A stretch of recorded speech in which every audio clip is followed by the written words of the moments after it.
who aren't aware, there will be discussion about the Nintendo Direct reveal. So if you have yet to see that, go check it out on Nintendo's YouTube channel, on one of Nintendo's Twitch channels. Keep an eye out there. Go look at it. No, I won't forget you said anything, but it does leave a mark on, like, not many of them actually showed up. They were too busy being knocked out. Actually, does Kid Cobra even make it in?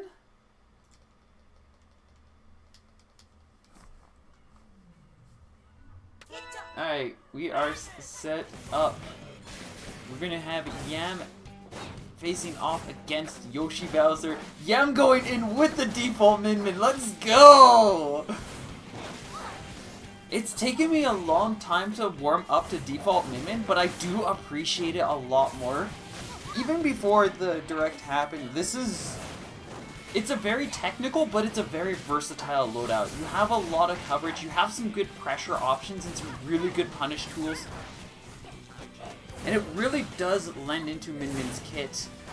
Maybe not as well as optimized things such as Double Roaster, Chakram, so on and so forth, but it works really well for the character, and we're seeing a lot of that right now, as Yam currently holding onto a pretty strong lead against Yoshi Bowser, and is going to be able to secure the first KO.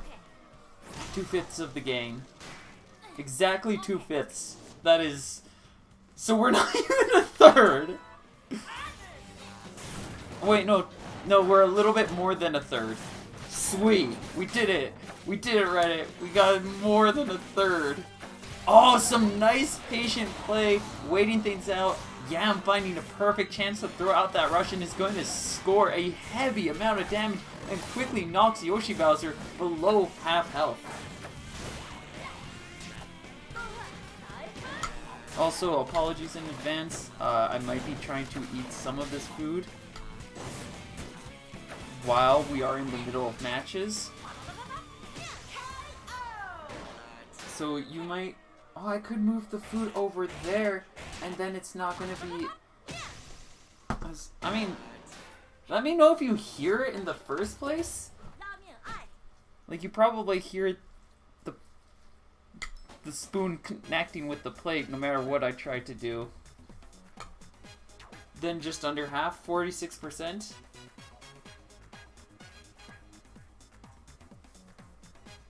Fair. What am I doing? Bring this mouse. Bring this up. I need to find a new mouse and one that isn't gonna break in like a month. Just under half. That is sad gamer hours right there. But it's still some of the cast. Still some of the cast.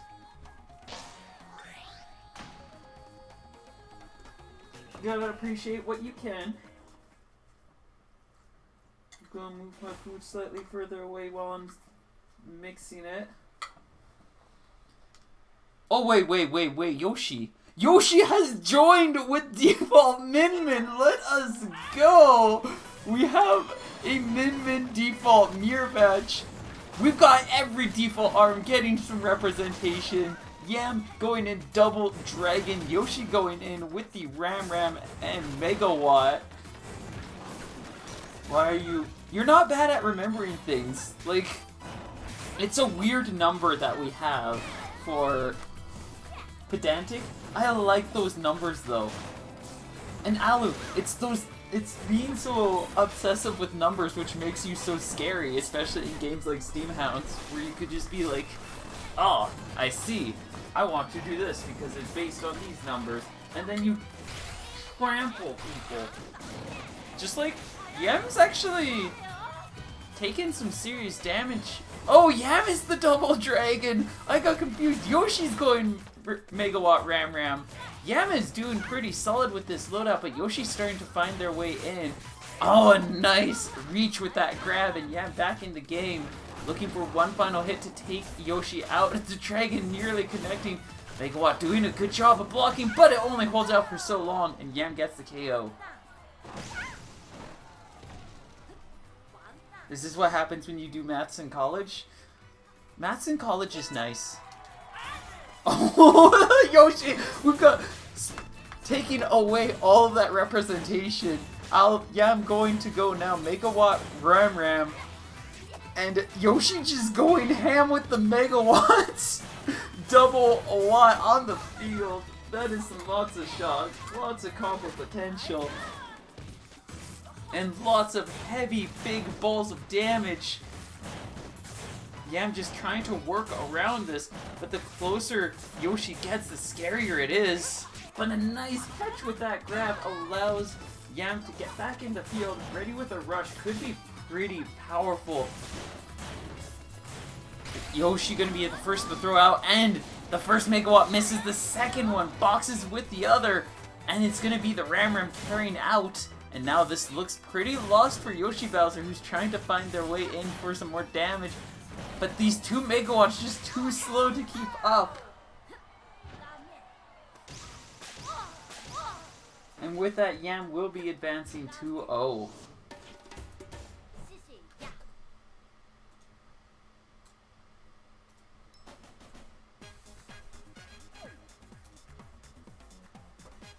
That was beautiful.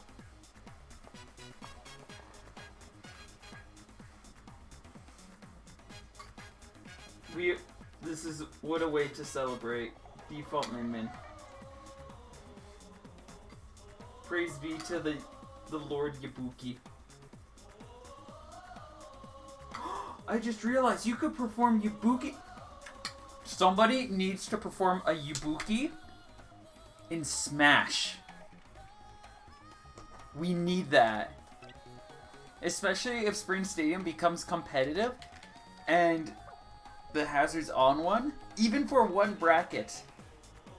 You would need Rush or Smash as well. You'd need Final Smash so you could do it. That depends on the angles of Min's throws. Well, you do a forward throw into the springboard, it launches them into the air, and then you jump and rush them.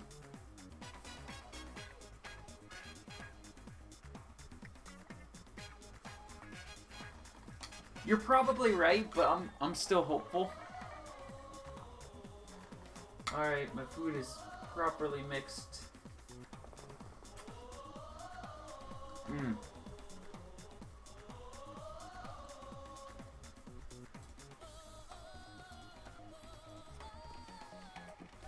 Delicious noms.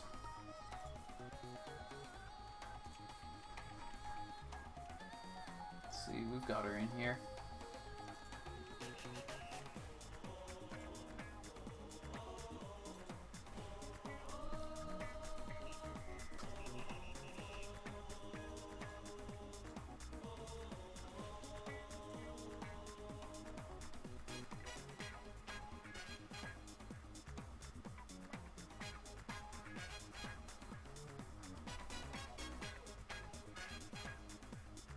Alright, we got the cycle going.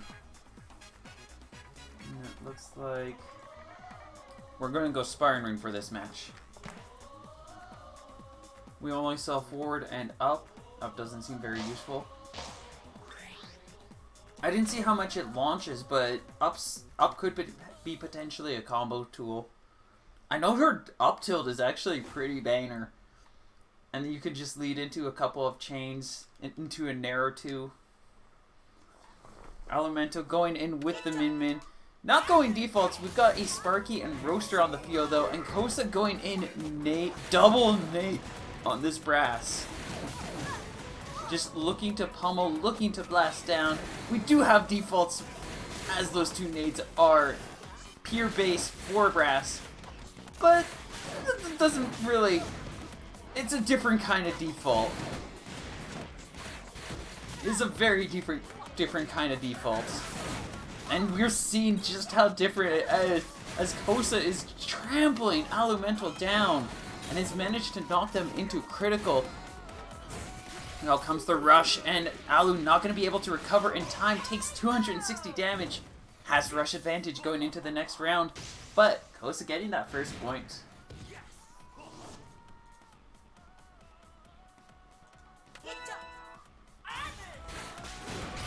comes the rush, tries to go for a blast confirm, Kosa dropping the shield, and now Alu currently holding a light lead and managed to get a knockdown and charge rush on as a result of that.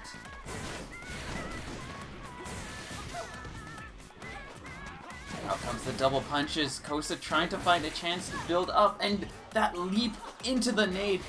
Oh, nice catch, reading that grab attempt, jumping right over and successfully punishing it. Kosa does get another knockdown, actually drops the charge to try to go for a grab, but she does land a rush, 300 damage, just flat. Any nice grab to boot. Alumento now has rush ready and is gonna just throw it out, but the Sparkies could not line up with that nade, and it slips right between the threads. Oh, I forgot to update it. Here, we'll just do it like this. Bam. And with that, Kosalina taking the first point.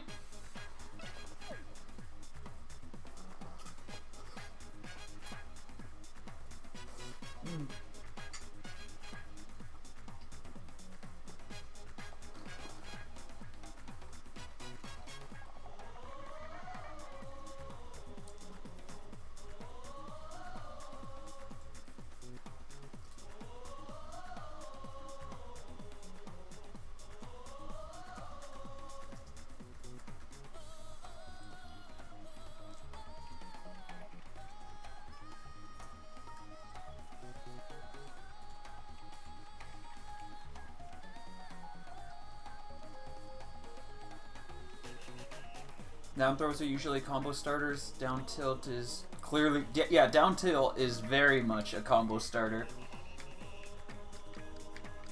Scrap, where's Scrap? There's Scrap.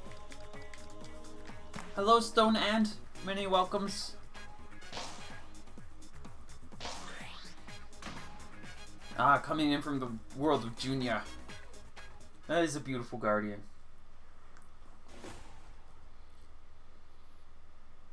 It looks like both are sticking to their guns. Alumento going back over to Roaster, keeping that Sparky, and is actually going to choose to set up the Dragon Arm to be on that Roaster, making that fiery roasty tool that much more dangerous and a lot more potent.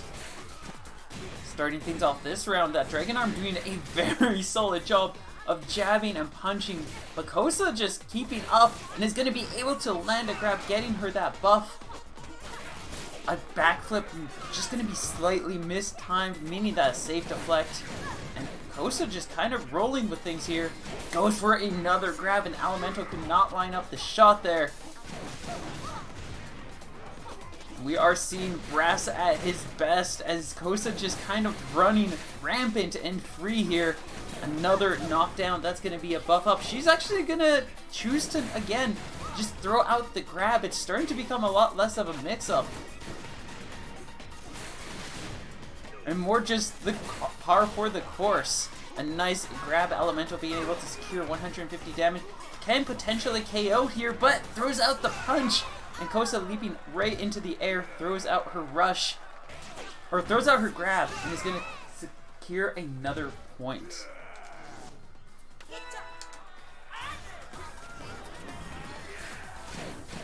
Starting off this round, very similar pattern with that Roaster being the first knockdown. And Kosa taking some quick buffs down to the ground. Out comes that rush, but Alu going to be able to safely read it out. Throws out the shield. Now Alu has rush advantage, chooses to throw it out, but Brass leaping through the air, soaring like an eagle. And is going to take away Alu's rush. Nice catch, anticipating that grab attempt. Alu doing some solid damage here, still holding on by a light lead. Needs to find a chance to get that Dragon Arm, but the nade knocks it out of them. And he grab punish, catching that read attempt on Kosa. Just a single hit is all Alu needs. Kosa trying to grind up that rush. Now has it ready. Alu set with their own. And Alu safely recognizing that that was a very clear attempt at a grab. Now she's just throwing out punches, trying to build up another rush. Alu trying to safely weave in between these attacks. Thinks they have a chance to throw out the rush. Kosa jumping into the air, but ends up staying stagnant. locked to that wall, gives Alumento the KO.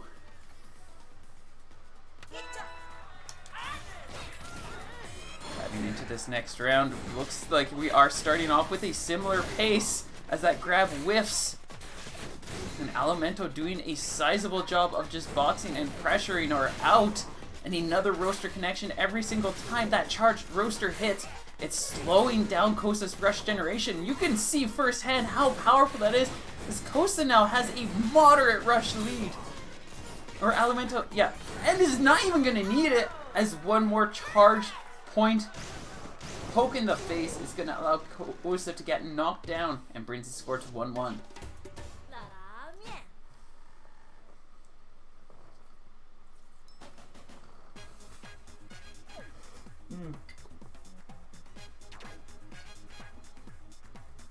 I should just mute the mic whenever I feast.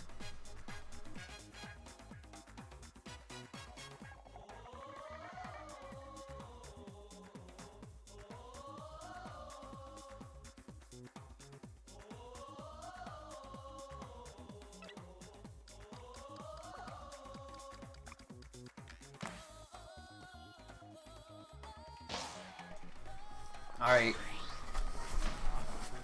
Heading into the final match for these two, we are going to be going to Via Dolch, which is going to be a really narrow pathway.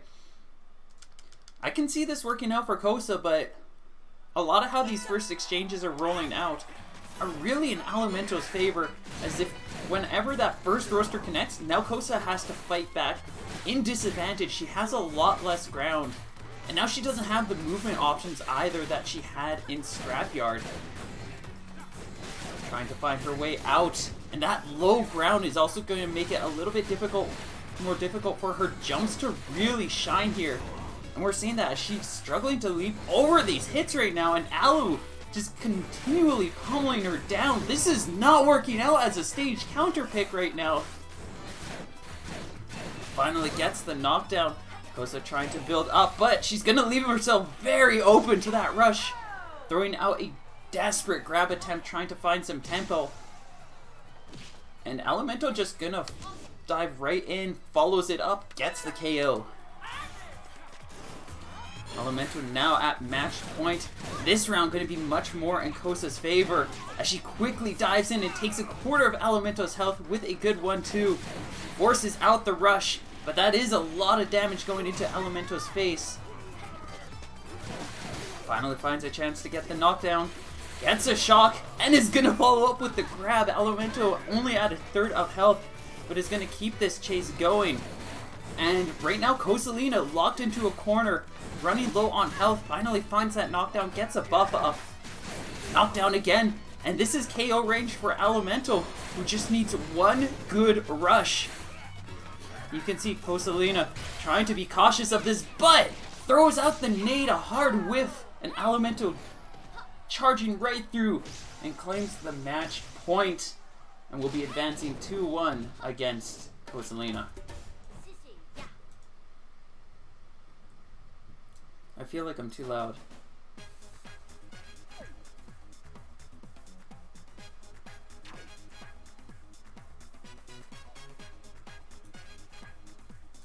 Advanced audio properties. Okay, it's just at 100, so let's bring it down a bit.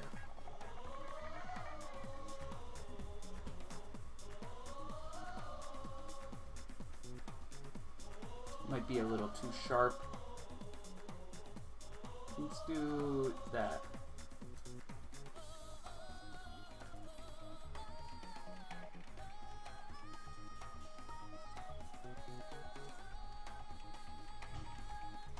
Alright, heading into the next match, I believe it is going to be Penso and Yam.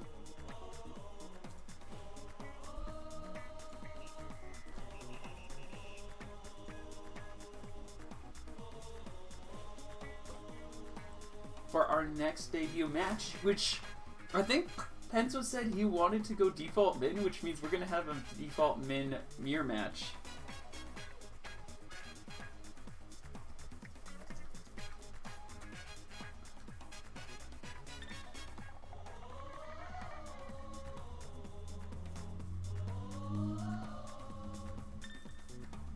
I would love to see that.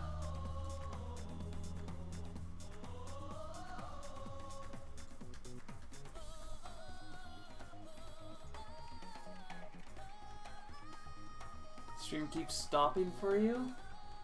I'm not seeing any issues on my end.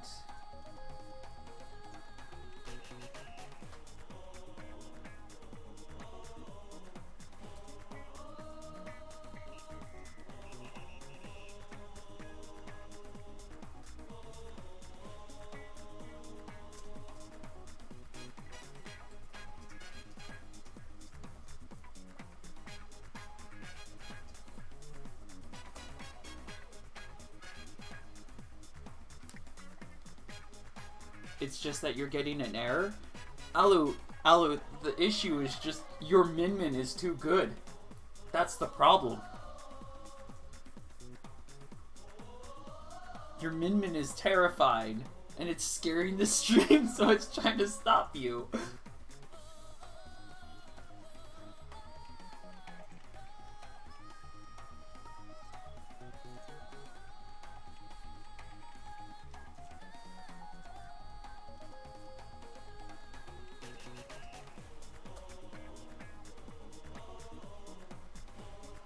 That's simply not true.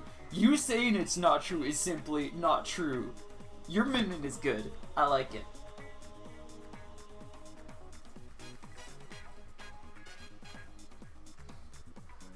This is good.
Oh, see? Yoshi agrees.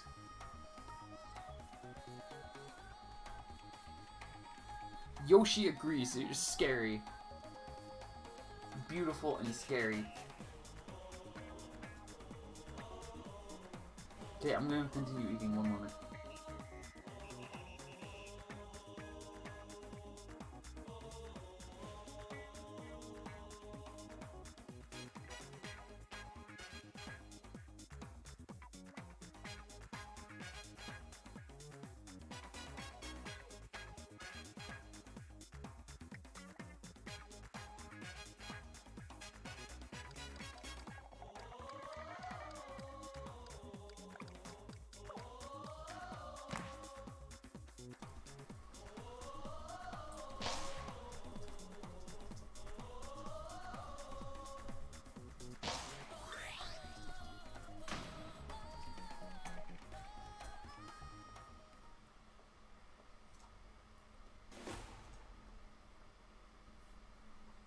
Alright, let's head into things. We have the Min-Mir match. Penzo is gonna go customs. Understandable. Customs Min. Oh, we've got speedrun Min! We have optimized speedrun Min on the field. Only thing, Lockjaw would be on the right, Cracker on the left, but otherwise this is perfect. And we got default Min on the other side. These are two Min you do not get to see too often, and they are very interesting. We're even on the optimized speedrunning stage for this Min Buster Beach. Great place for you to line up those cracker shots to take down multiple RNA men, multiple cell, and just blast them down. Lockjaw capable of doing some high burst damage. And if you lock your foe down with this, you can deal some very you can be incredibly scary. But we're not seeing it in 1v100. We are seeing this in competitive. Yam sticking with the defaults. Still very versatile, very flexible, has a lot of great options. Right now, it's sorry, it's not keeping up with this Lockjaw and Cracker, which Penzo is using efficiently to dance every which way around these attacks, and is going to be able to claim the first point.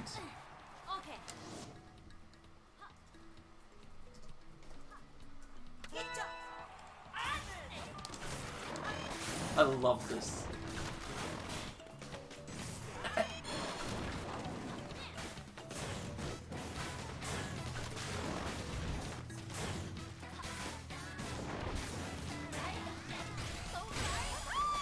Oh, a nice block on Yam, trying to play the rush counter plays there, but it's just going to be a safe block. Allows Yam to stay in the game, looking to get a charged Mega Wall or a nice fiery dragon to beam Penzo down. Oh, we get the shock and a grab confirm on top of that. Yam now owns the field, has to get in a little bit more close, otherwise Penzo might have a safe chance to get that Dragon Arm. Almost gets the opportunity, but was a little anxious about that Dragon Laser. Does get a knockdown. That means we are going to see a likely trade in charging up. Penzo finally...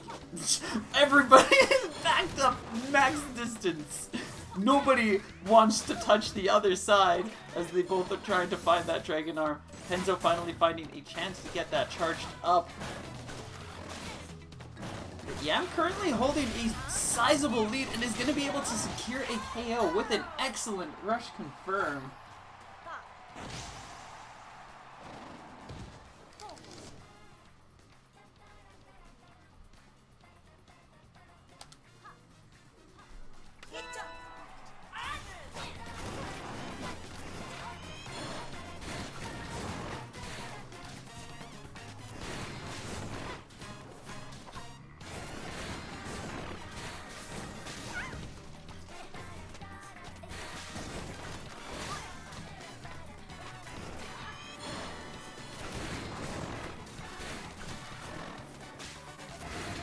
Penzo switching over to the roaster, tries to go for the rush, but Yam secretly knew all too well what was coming, safely blocked it out. That Lockjaw just pummeling through all of Yam's options, just this giant dominating force. But when it whiffs. Out comes the rush. Penzo going to be able to safely block this one out, only taking some light chip damage. He's looking for a knockdown to be able to get that Dragon Arm charged up, or some kind of grab confirm. Yeah, I'm not able to find a chance to charge up a Dragon Arm of their own, but we are going to see that backing up, that long distance, and Yam getting knocked out of the Dragon Arm. A nice grab attempt, but leaves them completely open to a well-timed rush deflect, and Penzo has this point. He just needs one more hit and it's gonna be a trade, giving Speedrun Min the first point. Even the color I liked for speedrunning. I love this.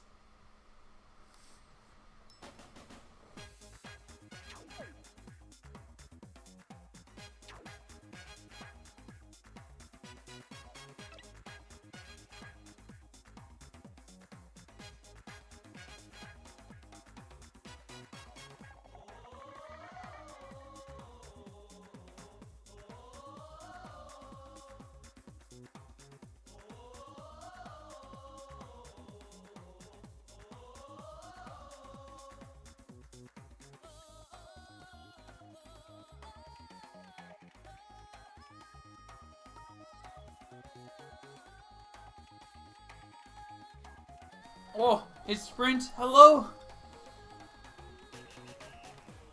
Sprint, I'm not sure if you checked it out. You're not really directly a part of the ARMS community, but did you see the latest Smash Direct that came out from Nintendo.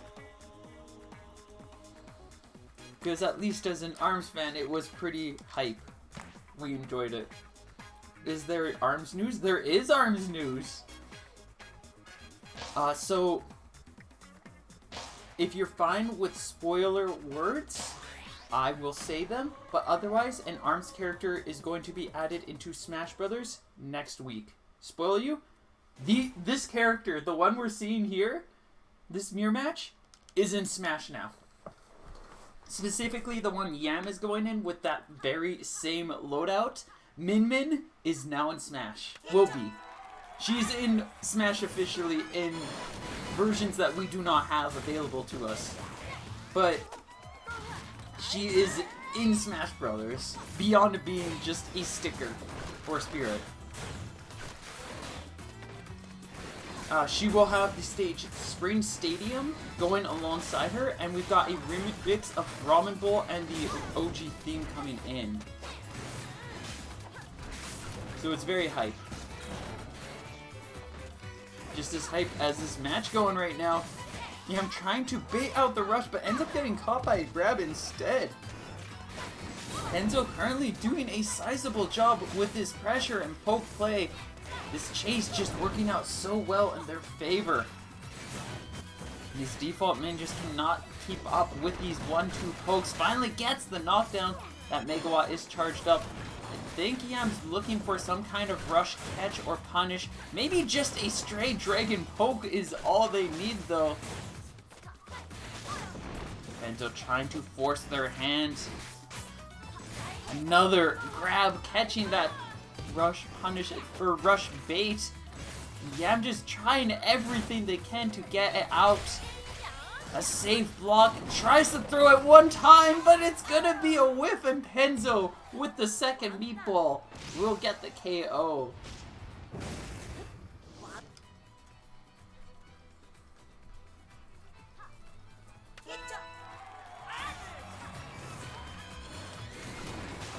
Heading into this next round, it starts off a little more in Yam's favor as they get that first knockdown, but a disarm happens, taking that dragon arm away. And Yam finding a quick knockdown, gets a little bit more room, getting a little bit more ground here with a couple of these really choice plays, and just reading out a lot of Yam's approach.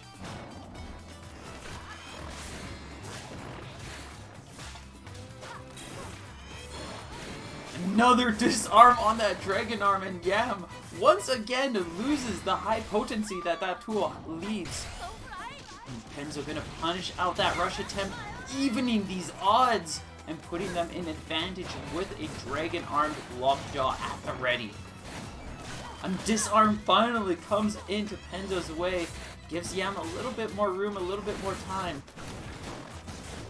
Gets a dragon arm of their own. We are looking for another knockdown, and Penzo just looking for one more hit to be able to take this 2-0 and advance to the winter finals. That's exactly what we're going to see as Speedman takes the match.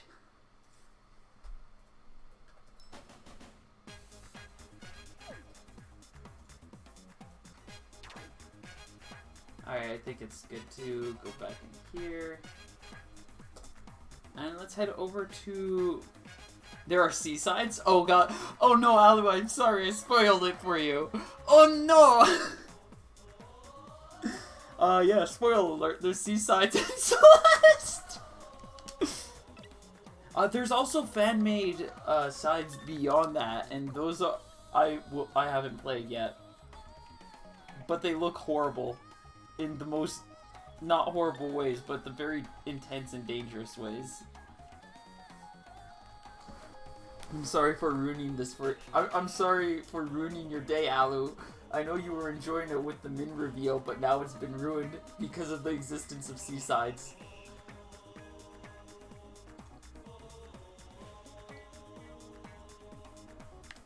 I can show you a screen of one of them later if you want. Just, it would be an extreme example. Not what most of them are, but they are good. Celeste does have a lot of content. That's very well designed for that game too. Okay, Rifa. I see what your game plan here is. And we do not have Rifa stepping in with Min Min. But we do see Rifa going in with Min Min default on Masango. I approve of this. I'm gonna use some pizza food 1 minute.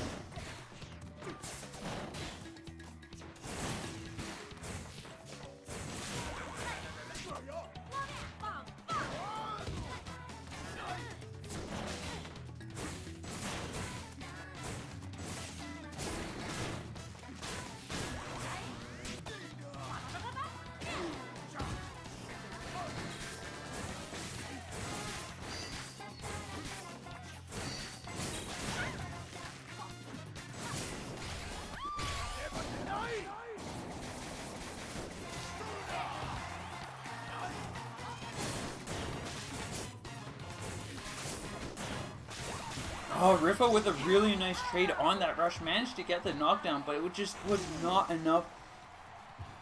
Alumento securing the KO and claiming that first point. Rifa gonna put the megawatt away.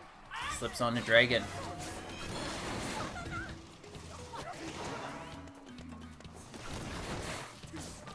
Fun fact for those who might not be too affiliated with ARMS and are more aware of things that are going on the Smash side now, off of that trailer. Dragon Arm actually in Smash looks like it functions a lot more like a glove, with the final bit kind of similar to the Dragon, where it's mostly about that punch and then the laser at the end, where in ARMS it is entirely laser, with a wee little bit of head that can do some punching as well. We're seeing this loadout do exceptionally well right now. As Alu is in critical, can barely keep up with these things. And Rifa holding on to 66% of his health, 2/3, and gets the KO.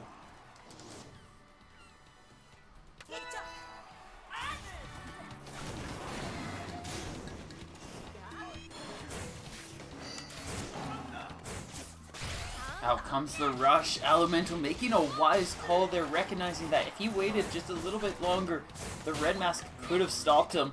Gets flinched, but is going to still be able to land the grab confirm off of that Sparky. Is currently holding on to another strong lead. Rifa's rush completely whiffing, only getting some light chip damage.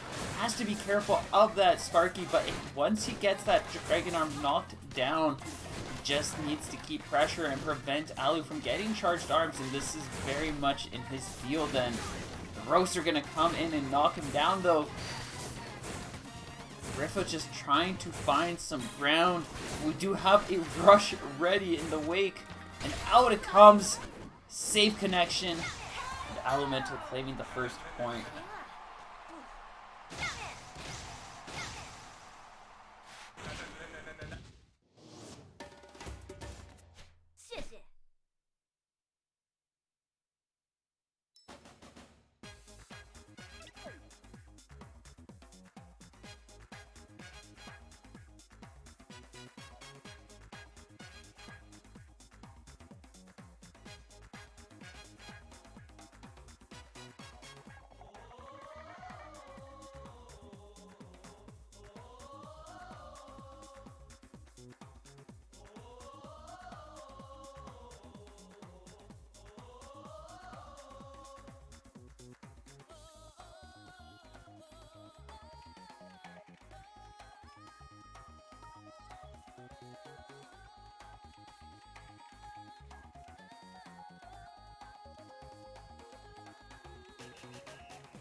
Alright, I'm almost finished my food. It looks like Alu has made the decision to go full in on default Min Min. Rifa gonna stick with default Min Min on Masango. Again, this is the second time we're just like a hair's breadth away from having a full... Again! All of Min Min's default arms are represented here, and 2 dragons on the field too.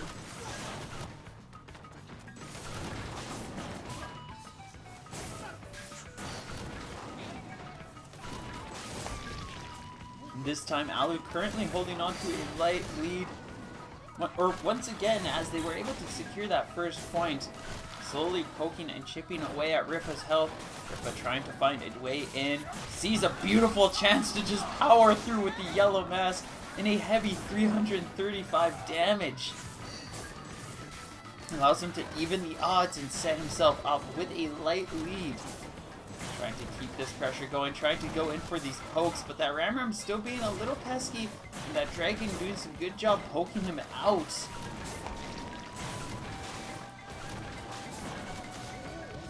Alumento manages to land a charged Dragon, balances it out, but another rush is in the wakes. Rifa gonna just choose to throw it, utilizing that safe shield, doesn't get the KO, but he only needs a single hit. And the 2 dragons can easily trade into a knockout here. Safely blocking that out does give Rifa a lot more opportunity to control this match. We are only 10 seconds left on the timer, and it's going to go to Rifa.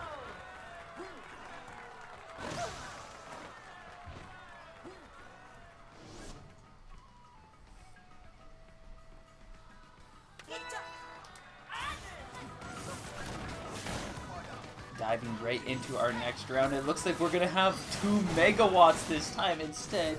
Still solid representation of all of Min's arms. You don't think you're gonna see enough of it in Smash, where you're seeing plenty here as well. As Rifa gets a grab confirm off of that megawatt and is currently holding this round very confidently, especially with Alu locked into the corner like that, a full 360 no-scope. And yeah, not much Alu could do there. He's just gonna get his head lopped right off. And brings the score to 1-1.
Alright, we are back again.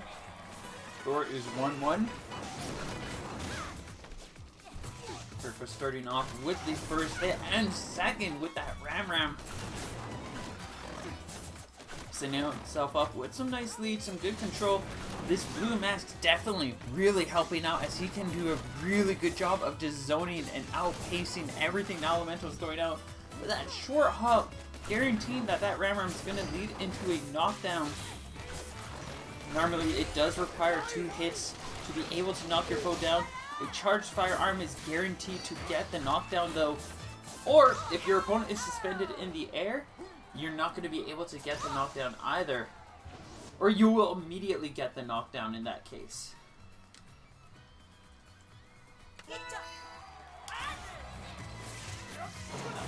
Rifa, with that first point, looking to try to play things safe, has to be really cautious because Alu has a very powerful rush and is even going to be able to break through that shield, even with the pillar prominently trying to protect him. And right now we are seeing Alumento just going ham on Rifa as he just takes away another chunk, and we are below third of Rifa's health. Alumento has yet to be hit and is just looking for a little bit more work to be able to get the KO. A good charged megawatt would be able to do it, but the Ram finally finds its way in. And Rifa's starting to find a lot more tempo, it's quickly turning these tides. Megawatt takes away the mask. Out comes the rush, it's gonna safely connect. And Rifa does get 380 damage as a result. Alumento might be forced to throw out their rush to be able to turn this back. And they are going to choose to do so. A safe block from Rifa. And a grab punish going to completely balance his back. As Alumento now at disadvantage, hiding back in that pit. And Rifa just looking for one more lined up shot to be able to take this 2-0.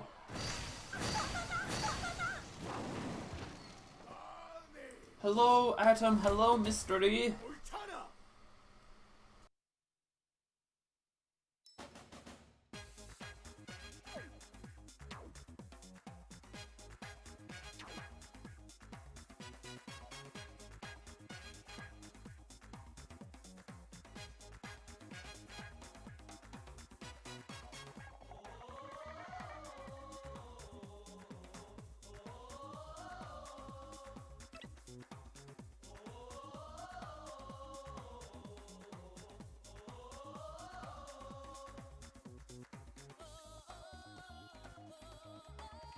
Alright, and I have successfully consumed food, which means that we are cleanly set up with no more interruptions to dive right into winter finals.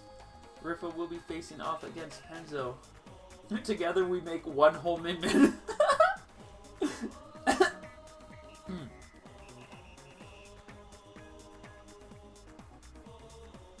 Beautiful.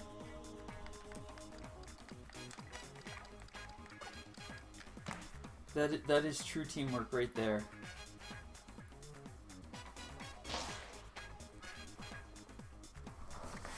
Fun to see love for Min-Min. Yeah, it's always nice to see some good Min-Min love.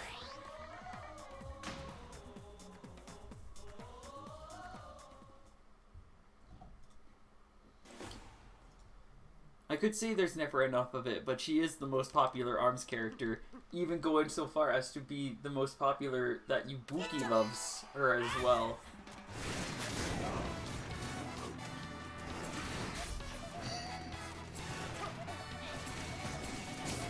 And we do see the full complete Min-Min on the field right now. Two Dragon and Ram, and then we've got Min-Min on the other side of the field. Min-Min's arms have turned against her, furious and frustrated. They have gained their own sentience through the power of Masango, and look to take vengeance upon Penzo for not utilizing them.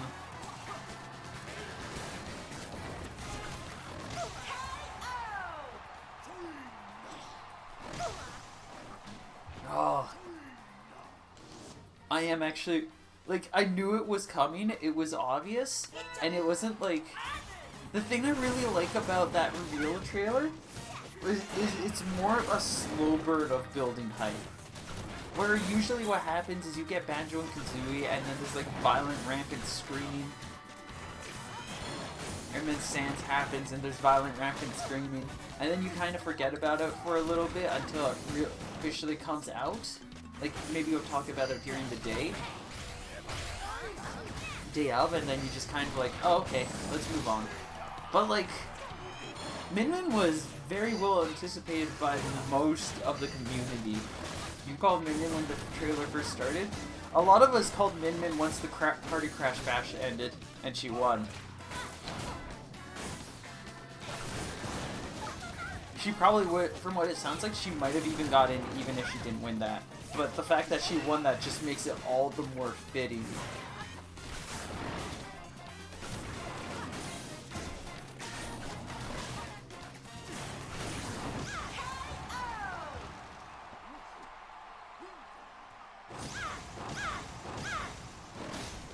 But like, it is definitely like a slow burn of hype. Or, I guess, a slow heat up? Ibuki rigged the party crashes for Min-Min to win? Yes. Hello, Starminix!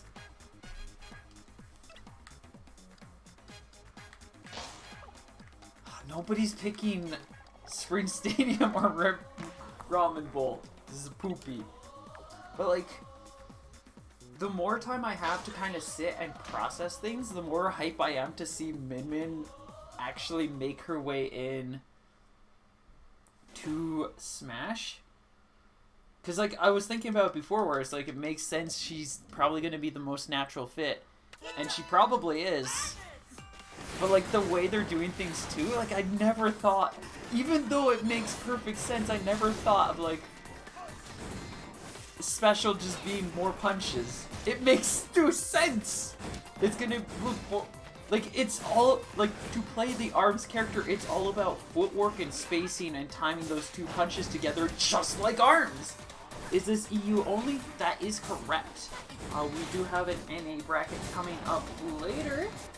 If you would be interested in that.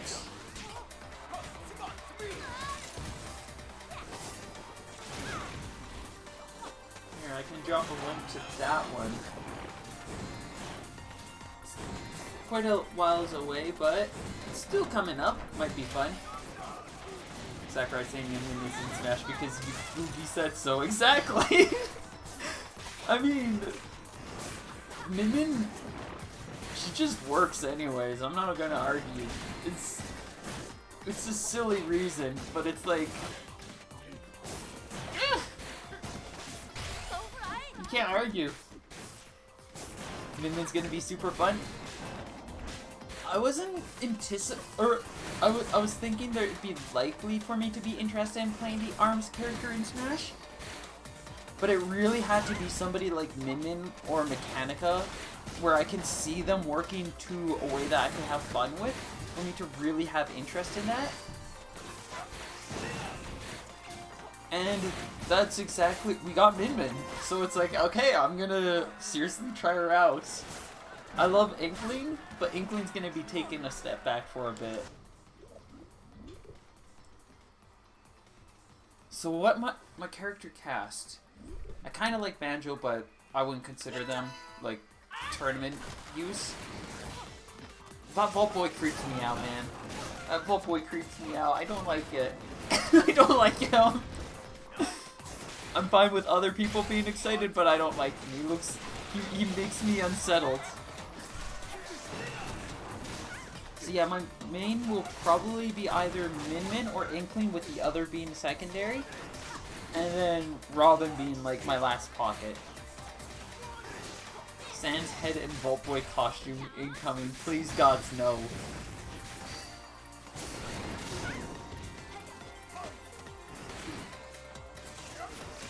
Or you could do Cuphead Vault Boy body. Or like, oh god, why is it another gunner? I mean, we got Callie and Marie. Or we got Callie as the brawler and Marie as another gunner. Why do the gunners get all the cool ones? And then like the sword and brawler are like sprinkle fed kind of neat things.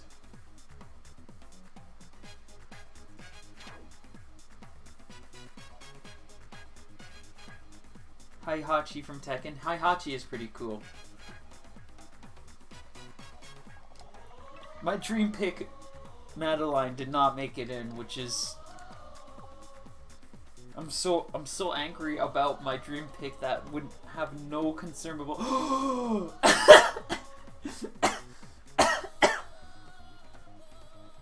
Henzo, you made me choke.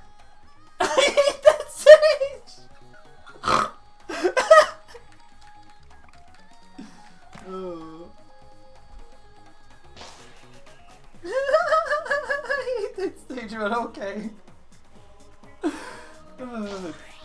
Two home music needs to be in? That would be cool. There we go. Now we have more Min recipe. Benzo has gone full. Look at the screen! I can't get over this. This is a mess. You get Min Min's legs. You get to see one character's legs and you get to see the other character's like top half of their torso. We're getting a remix of this song and I'm really excited because it is a really good song on its own. honestly definitely one of the top picks of songs for me. And then we're getting a better version. We're getting an upgrade to that, and it's gonna be amazing. I love the fact that they without having to make it like down B or something like that, I love the fact that they found a way to incorporate Minion's deflect kick into her play style, into her abilities. Like, it's just like, it's either up smash or up tilt, but it's like, it's really cool that that's there. And then she's got her kicks, and the kicks are cool. Best song is Sky Arena. Sky Arena's good too. Why does the gender shift keep going off? That's like way too often. Nightball, what's your time? What's your timing on that? My body can't be that weird and itchy. 37 minutes. Let's upgrade that because it looks like it's kind of rolling a little bit better.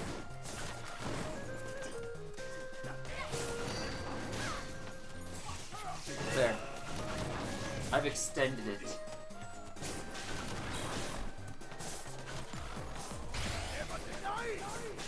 If it's Final Destination or Battlefield, yes. I really do hope that Hazard's off form is tournament viable though.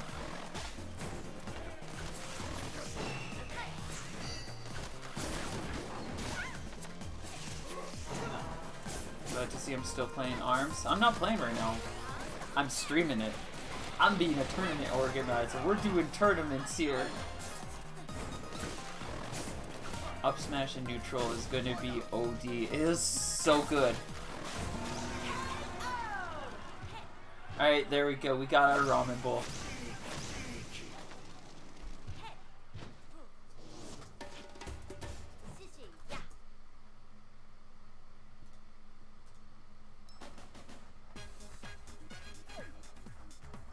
Mouse, please.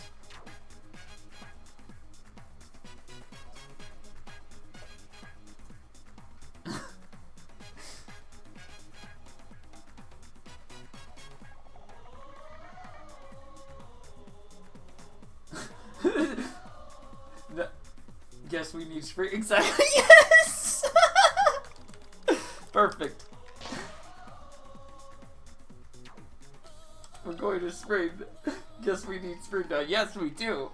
We got all of our direct happening here. This is good. Okay, we go to Mazo. Okay. Dang it.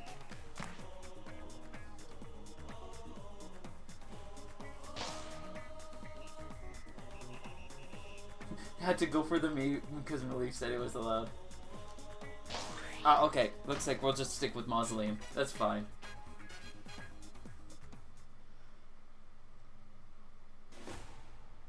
I hope the roof gets fixed. Like, I hope that those walls at the top are removed and the springboards don't be springboards. Yeah, they've already got all the colors out. They're not as cool as I hoped, but they're still really nice.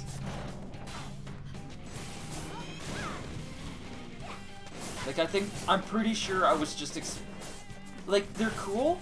I would have loved for so much more, but I will willingly admit that I was probably expecting too much out of it. That I was anticipating it was supposed to be like this, that, or the other thing, when most characters are just like the base body with color changes.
Oh, yo, let's go. We've got a special commentator.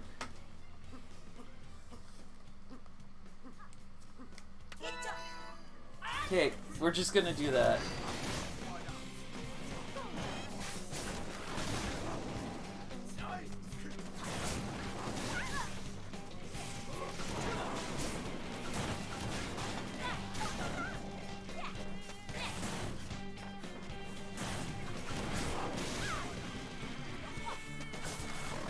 Okay, you know, I just need to do this.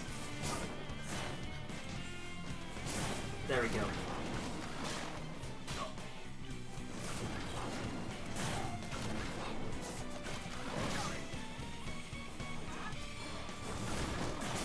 That was there. Alright, so we might have a special guest coming in just a few moments. Little Max mains are going to be crying. I don't think the ARMS character feels a little too different to Little Max. I mean, beyond being like zoned out of their minds, yes. But I'm pretty sure every character is going to be screaming about that until you learn the matchup and you realize you could just like dodge roll over like the Ram once or twice, and now you're too close to them, so then you just gotta start pummeling the Min to the ground.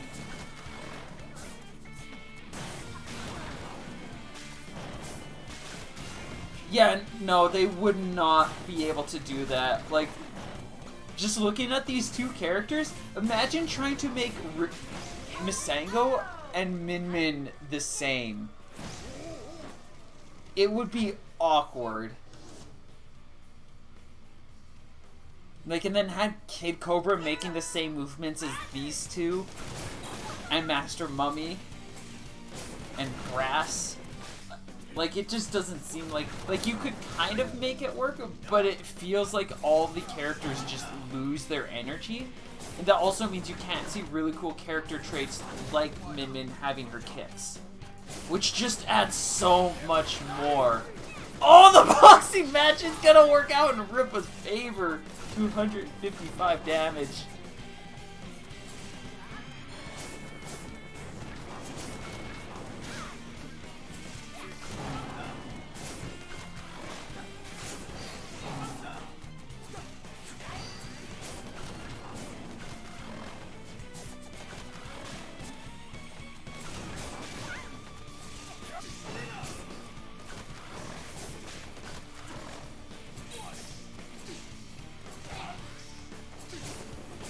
Out comes the rush, and Riffa's going to be able to secure it 3-1 and will be advancing in brackets to the grand finals.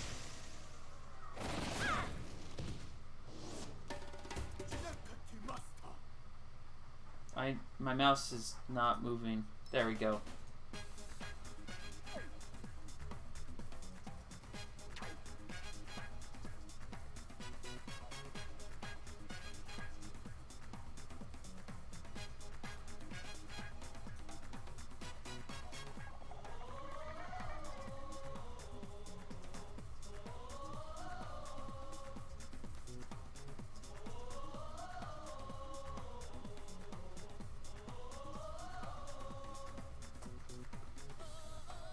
Alright, let's keep things rolling. It looks like, just based on things that are happening, Alu is just gonna hop out of the bracket, which means that Yoshi will win there.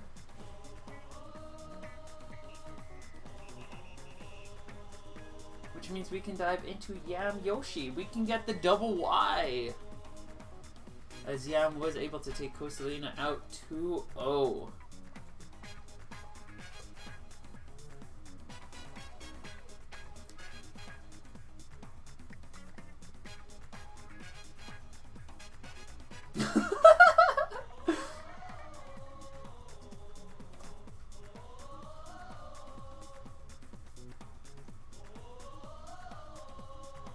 Good old memes.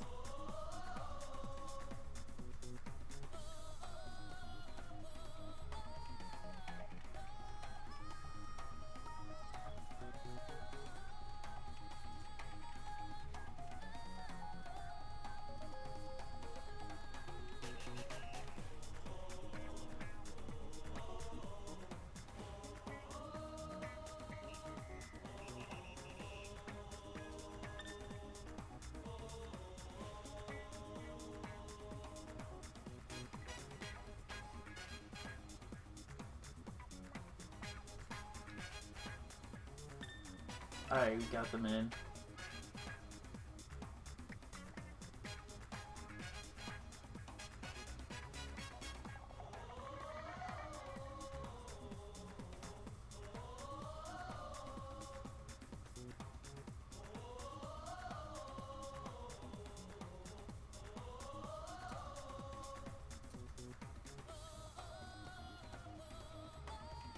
Yoshi Spring Stadium. We're going Spring Stadium. Let's go. We've completed it. You go slap in. Oh, yo, let's go. I don't know who got in which way. I think Yam's on the left, Yoshi on the right.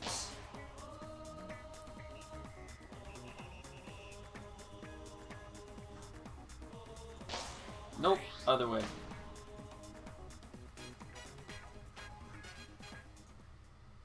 Hard to tell. Ram edge guards. It's gonna be so beautiful. I don't like counters, so it's perfect, because now I don't have to worry about counters ever, unless they get too close to me, in which case then I despise counters still.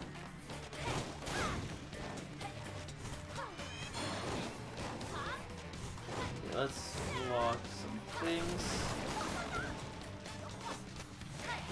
Back place, and then I'll need to spend some time during the weekend getting ready for... Oh god, is this double dragon against double slap? This is glorious. I'll have to set things up for the Steam House tournament.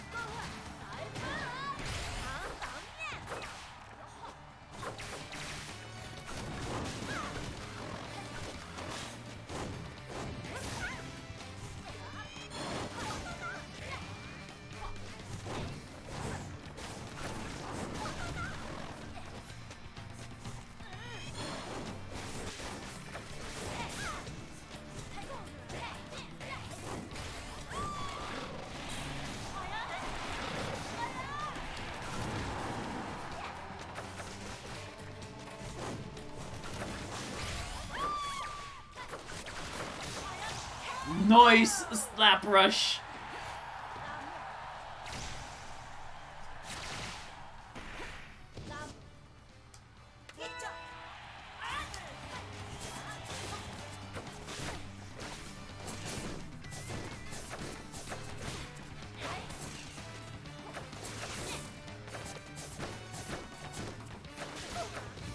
Oh yeah, I'm switching over to double ram as the double dragon did not work.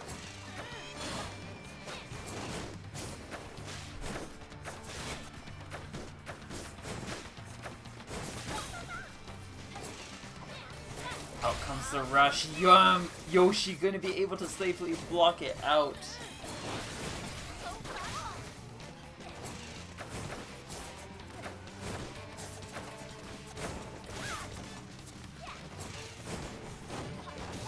Yoshi with some fierce hot slaps going in.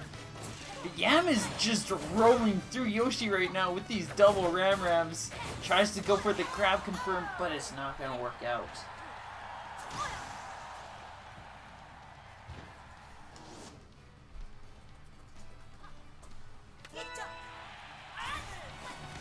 Oh, and oh, I see what Yam's doing. Yam is just switching between all of the default arms. Yam what?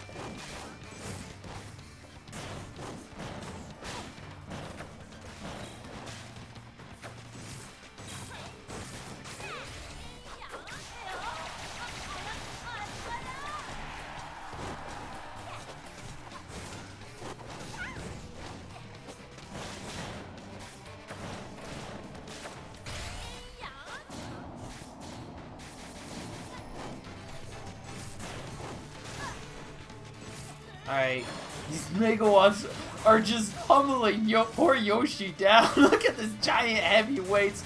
Gets the grab confirm. And yeah, I'm just looking for one more good hit to get the KO. Oh, an excellent read on that setup. And yeah, I'm going to be able to secure that first points. Taking Yoshi out. Double ram and double megawatt.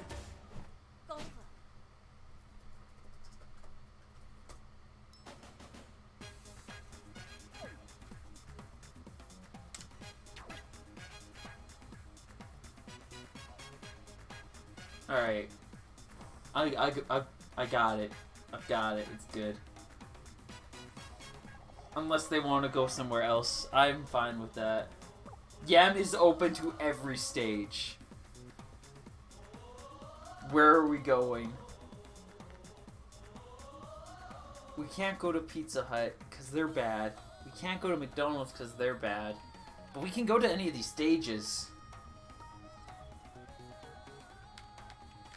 It looks like we're gonna go straight back into Spring Stadium. We're sprinting right back in there.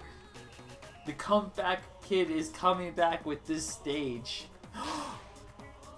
You can have Min Min beat up an assist trophy, and then you can have an arms match in Smash. Or you could have, like, the Mii costumes. Alright, it looks like Yam's gonna... Oh, Yoshi is going in with the default Min Min too now, and now... I'm sorry, everybody, we're actually playing Smash Brothers right now. This is Super Smash Brothers. Ali, oh boy. You've come just in time to watch some Super Smash Brothers at play. We've got default Min Min mirror match in Spring Stadium. Ahoy. Ahoy. Ahoy. I think my Switch is still like not connected. Oh no. For some reason. But I can talk. That's what I can do, and I can watch the stream muted, I guess. Yes. So you'll be and able. We'll see how that works out. I can't do live commentary, but I can like comment on stuff, I guess. I think here I'm gonna do this. I've got a stream set up in here. I do know that generally there's a little bit less delay on the Discord stream. I'm not sure how good the quality is going to be, but you can try to go with that if you want, like one-to-one timing. Try. But yeah, we're currently watching Super Smash Brothers. Yes, that's exactly what I'm doing. I don't see anything else. How did you get this build early? How did we do this? Yabuki's a friend of mine. He came through for us. he lent me lent me a copy to work with. Yeah, when he was talking to Sakurai, he was like, "Oh yeah, by the way, can you like hit up Mileve with the ready? You know, so, we need to get her to show it off." Yeah, so she can run tournaments with it. Yeah, because that's how it works. Exactly. Whoa, that wide grab! Wow. Yeah. Every time I see a wide grab like that, there's like a little part of me that's like, go back to motion. Do it. It's hard. It's hard to use, but it's so rewarding when you can just do stuff like that with every arm. But it's it takes the right kind of person to be able to make it work. Yeah. I think I might actually be connecting. Let's go. Nope, it's gone. Oh. Nope, it's gone. Well, okay, I think I'm at a point where I can give up at this point. Yeah, we've got a plan B that's holding out, hopefully. So. Yeah, screw it. I can roughly see what's going on, and I'm just here for chat about Smash more than anything else. So like, what else? It was not a surprising reveal. Like everybody and their dog in the ARMS community saw it, and they're like, "Yeah, I know what's coming up." Yeah. But like, I love like how obviously anyone who knew ARMS, like frame one, you see them at the ramen, and it's like, oh, okay, it's moving. Yeah. Yeah. And, like, they try to do the bait and switch. It's like, nah, dude, you started with ramen. Like, we know what's coming. we can see clear as day. This is a fun spectacle and everything, but what this they is did just do with the bait and switch was the fact that she was that like waitress. I did not cop that at all. Yeah. First. Yeah, that was like, sneaky. And I was like, wait a minute. Wait, is that her? Hold on a second. But it's like they're doing all the fighting, and it's like, oh, this is a great show and everything. So when are we gonna get to the main act? When's Vim gonna show off? She shoots the dragon laser and they explode. They just die. Like, does this mean we're getting? Hang on, no. Theory crafting now. Whack. Because we saw that, does that mean we're going to see an explosive dragon in ARMS too? Oh, actually, you know what? That'd be pretty pants. That would be pretty pants. I would use it. Oh, well, wait. We already have an explosive dragon. It's called the Lockjaw. Oh. The Lockjaw is like roughly exactly what that would be. I mean, but that's a heavy arm. That's true. That's true. I didn't consider that. Yeah. Man, like, it was great though, because like, to be fair, there was that part of me that was like, I was like almost expecting brass more, just because I kind of convinced myself of it, I guess. Where I was kind of like, I felt like it was gonna, like, even though if you like anyone who asked me, I was always like, yeah, no, I think Minmin's the most likely. It was like that like not Part wanting of to you. go with the most likely one, Yeah. and kind of. Because like I think if it was my choice, I'm like weird like this, where like if even though I wanted Min the most, I probably would have picked Brass if it was my choice. Because I'm weird like that. Okay. I think he would have been like really. I think he would have also. I'd like just because it's really funny as well. Because like this guy's so dumb. I'm like more excited for Min than I expected to be. I know. Obviously stupid, but like mainly because I play Shulk, right? And like Shulk plays. Oh, I don't. While you're taking care of that, I'll quickly ramble about my thing. I don't. Yeah, no, like I was expecting Min. I was gonna be like, it's cool. It'll be cool. I'll probably be hype about it, and it'll be neat, and I'll have fun when it comes out, and it'll be cool. But like, the more time I sit back and breathe, and I'm looking at it, and I'm thinking about it, the more time I'm looking and being like, yo, Min is going to be so cool in Smash. Like, the fact that they set it up so, like, her two punches are individual. Yeah. Okay, I'm back. Okay. Yeah, that was, like, one of those things with, like, the individual punches where I saw it and I was like, oh, wow, they actually did it. Because, like, I saw that a lot beforehand and I wasn't expecting it. I didn't think they were going to do that because I thought it'd be really weird. But it looks so good. Yeah, and I like the way they did it because, like the way that they were able to still give her, like, a proper, like, a bee and dandy and stuff. Yeah. And she and still gets her cool how, deflect. Yeah, and I think it's really cool how, like, as well, like, what am I trying to say? Like, I think it's cool, like, it's a really cool angle they went with, like, she only changes her right arm, because then that gives the B move more, like, kind of weirdness to it, because then it's the different one, whereas your A ones are always the dragon. Yeah. Like, there's a lot of cool kind of design things with her, I think, that are, like, really cool to me. But, like, what I was saying earlier, because, like, I play Shulk, right? And so I was expecting if an ARMS character got in, they were basically going to play like Shulk, which is get stage advantage and then just corner them a lot. Yeah. But then, like, I'm seeing Min and I'm like, oh, damn, she might actually be a good secondary for me. Like, that's super hype. I play Inkling when I play Smash, and then I have, like, a backup Robin that I never use. Oh, Robin's so fun. But Robin is so fun. But, like... Robin was, like, I actually did consider seconding Robin a good while ago. It's either Min or it's Inkling that's gonna be my primary, and then the other would be a secondary. Probably. Yeah, I think I actually. Probably Min as the main, because I'm already comfortable enough with Inkling that I can make them work in a lot of matchups, and it would just be a random surprise.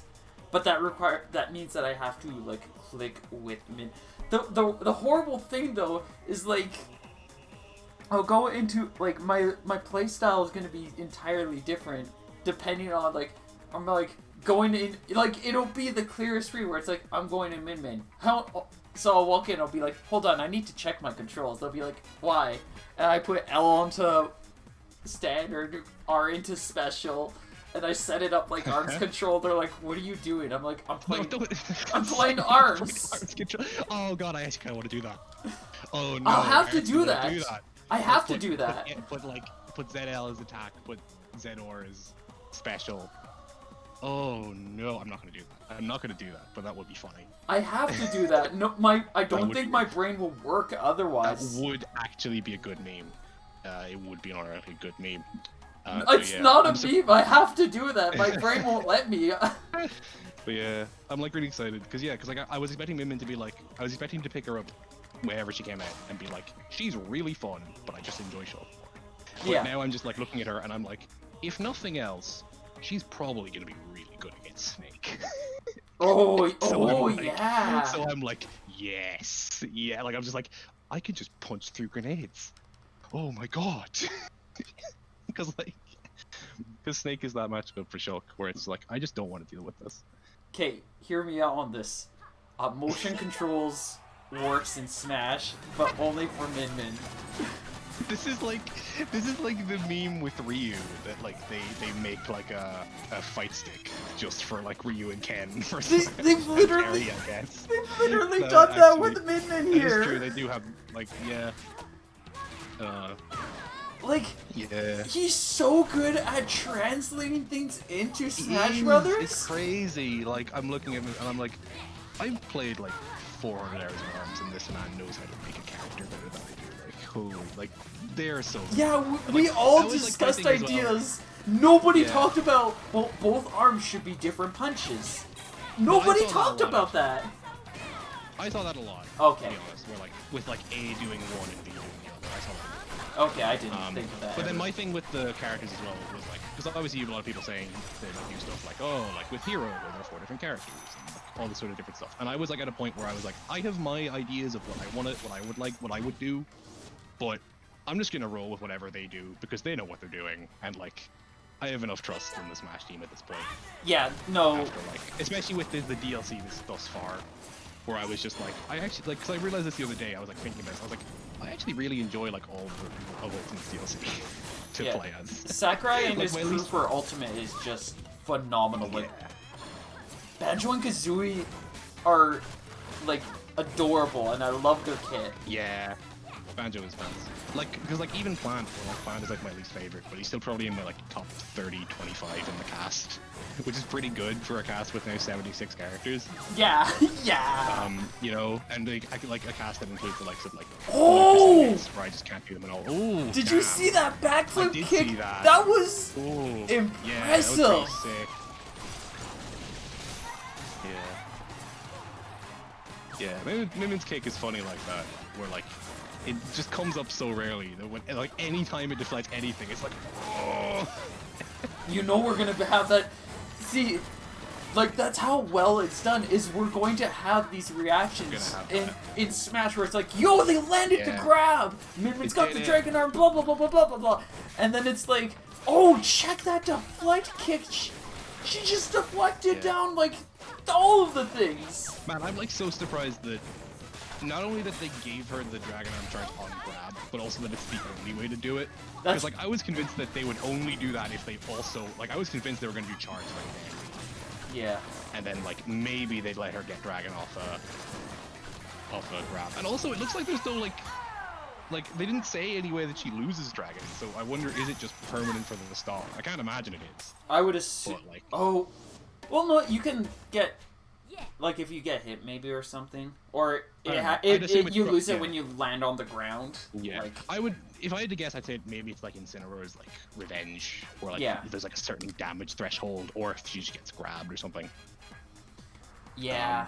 But yeah, like. I wonder if there's like invulnerability during her up smash too. Like if it plays similarly to how it works in ARMS, like her up smash is probably going to be. Like, from what it sounds like, it has similar frame data to Fox's up smash. Oh yeah, no, I actually went and I actually did the frame data. Like I frame by framed all the startups. Oh god. And, like, her up smash is like, mainly because I was curious about the up smash and the up tilt, because I was like, those moves look like really good anti-airs, and then I looked at them and I was like, up smash is frame 9, up tilt is frame 5. Oh, okay. This is like good stuff. That is good. Like real good. It's like crazy good. And I was like, oh. What were they talking about her being bad against like aerial opponents? She's got a frame 9 up smash. It's massive. She's not going to do too well in the air. Brings out the Ram and just immediately... Like, she can probably combo people really well in the air. Like... Yeah, like... And like her up air as well. Her up air is insanely good. It's like super big. It's quick. It's like Incineroar's up air is like one of the best juggle tools in the game. He's a slow ass character. Yeah. And her up air is like as good. So yeah, I'm guessing her up smash is gonna have at least some intangibility to it too, where like I think it's probably just like it's probably more. I think it's probably just gonna be like her legs are kind of disjointed. Yeah. Like Terry's forward air, his leg is kind of like that, or with Bowser's, some of Bowser's tilts, his arm is like invulnerable. Yeah. It's probably that, where it's kind of disjointed, and also it's just like big and it deflects bullets, so it's like. Like it's probably strong enough that it'll like clank with a lot of stuff. Yeah. Billy asks in chat, is the up smash reflected from 3-1? Definitely not. I would guess. I would assume not. I would assume it's just when the hit. I'd assume it's just when the hit. Yeah, it'd be similar to Nez's bat. Oh, that rush was stolen. It's pretty much Nez's bat, but a kick instead, upwards. Yeah. But it'll be active for a bit longer, and it's quicker, probably, I'd assume. I don't know the frame rate on this is bad, but I'd assume it's quicker. It does look spammable. Like, you could just spam it, and you probably hit your opponent. Yeah. She looks cool, though, and I think, like, you know, I don't know, it's like, it feels dumb to say I'm more excited than I thought I would be, but I like a lot. Is Joker's on Smash Frame 9? Philly's saying in chat. I'm actually gonna check that. Is Joker's on Smash Frame 9? Because if it is, then yeah, that is absurd. I'm actually gonna look at Bowser's as well. It's like, I play a bit of Bowser, and like his up smash is super good on the shield. So I'm curious the comparison there. I like how I find this has actually just become disgusting in the Smash character. I mean, that's fine. That's what I was kind of expecting to happen. Oh my! What? The Joker's up smash is frame 10. Oh god! Oh wow! Up smash is faster than Joker's, and Joker's is like fast enough that people complain about it. Oh. People are gonna complain. People are gonna complain so hard. Oh my god! Belmont throws an X. Just kick it. Wow. You don't even have to try, now, just kick it. So now I'll have another character that people complain about, and I'll be like, why are you complaining about it? Just like play the fucking game, because that's how I am with Shulk. You imagine if her punches and everything were treated fully as like projectiles. Like imagine how bad that would be. Just like Fox. I think they probably will. I think they will be disjointed. I don't know why they wouldn't be. Well, no, I mean, like, Fox walks up to you, he brings out the reflector, and then oh my god, he shines back to Ram. That'd be so funny. Like the entire match is... The Ram actually probably will be rejected. I imagine the Ram. I can't imagine the other two are. Maybe they are. I can see reflecting the Mega one, actually. I can't wait to see all the lab numbers. I guess I'll have to go back into the lab numbers Min Smash Discord, because I'm way too invested in this. Yeah. I'm sold now. I need that. I love that like frame 1 they made the main there to main mains, which is just wonderful. Yeah. And I know it's incredibly unlikely, but I really hope, like, I'm pretty sure we only saw the Hazards on and then like Battlefield or FD versions of Sprint Stadium. I don't think we saw the Battlefield or FD ones. I think there was a very short bit of time where we saw the Hazards off version of. Cause I rewatched the trailer earlier, and there's like a very quick shot where it's only the middle of the stage you can see, but the spring on the middle platform looks like it's not there. Yeah. Which the to me, so I'd I'd imagine that the Hazards off version is basically just going to be. The springs aren't there, and I'd imagine the ceiling... It's hard to say with the ceiling. The ceiling might be there, it might not be there. Yeah. I'd say it probably won't be, because it'd be pretty easy for them to just not have it be a thing. But, like, it might be.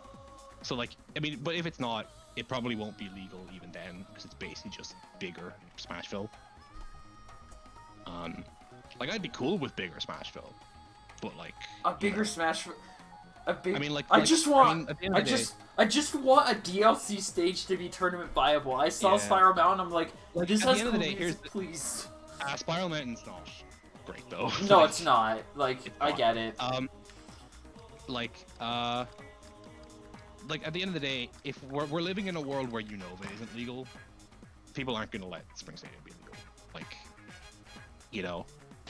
I'll make Red Deer Smash. Like, I'll make my local have it viable. Man, I actually want to do this, right? I actually do want to do this. Like, start running tournaments and have, like, iffy stages.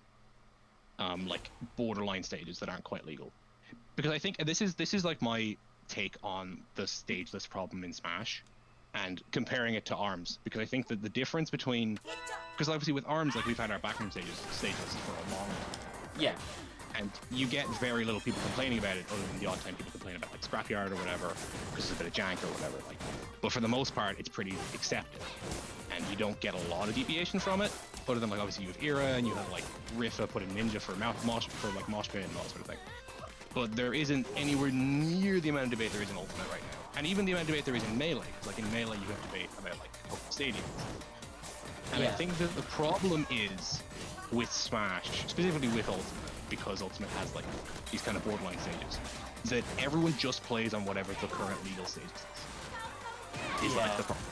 So it's like a problem of 95% plus of Ultimate players, like competitive players, haven't played up actual like semi-competitive, even friendly, on the likes of Unova or Castle Siege or WarioWare in months, if at all.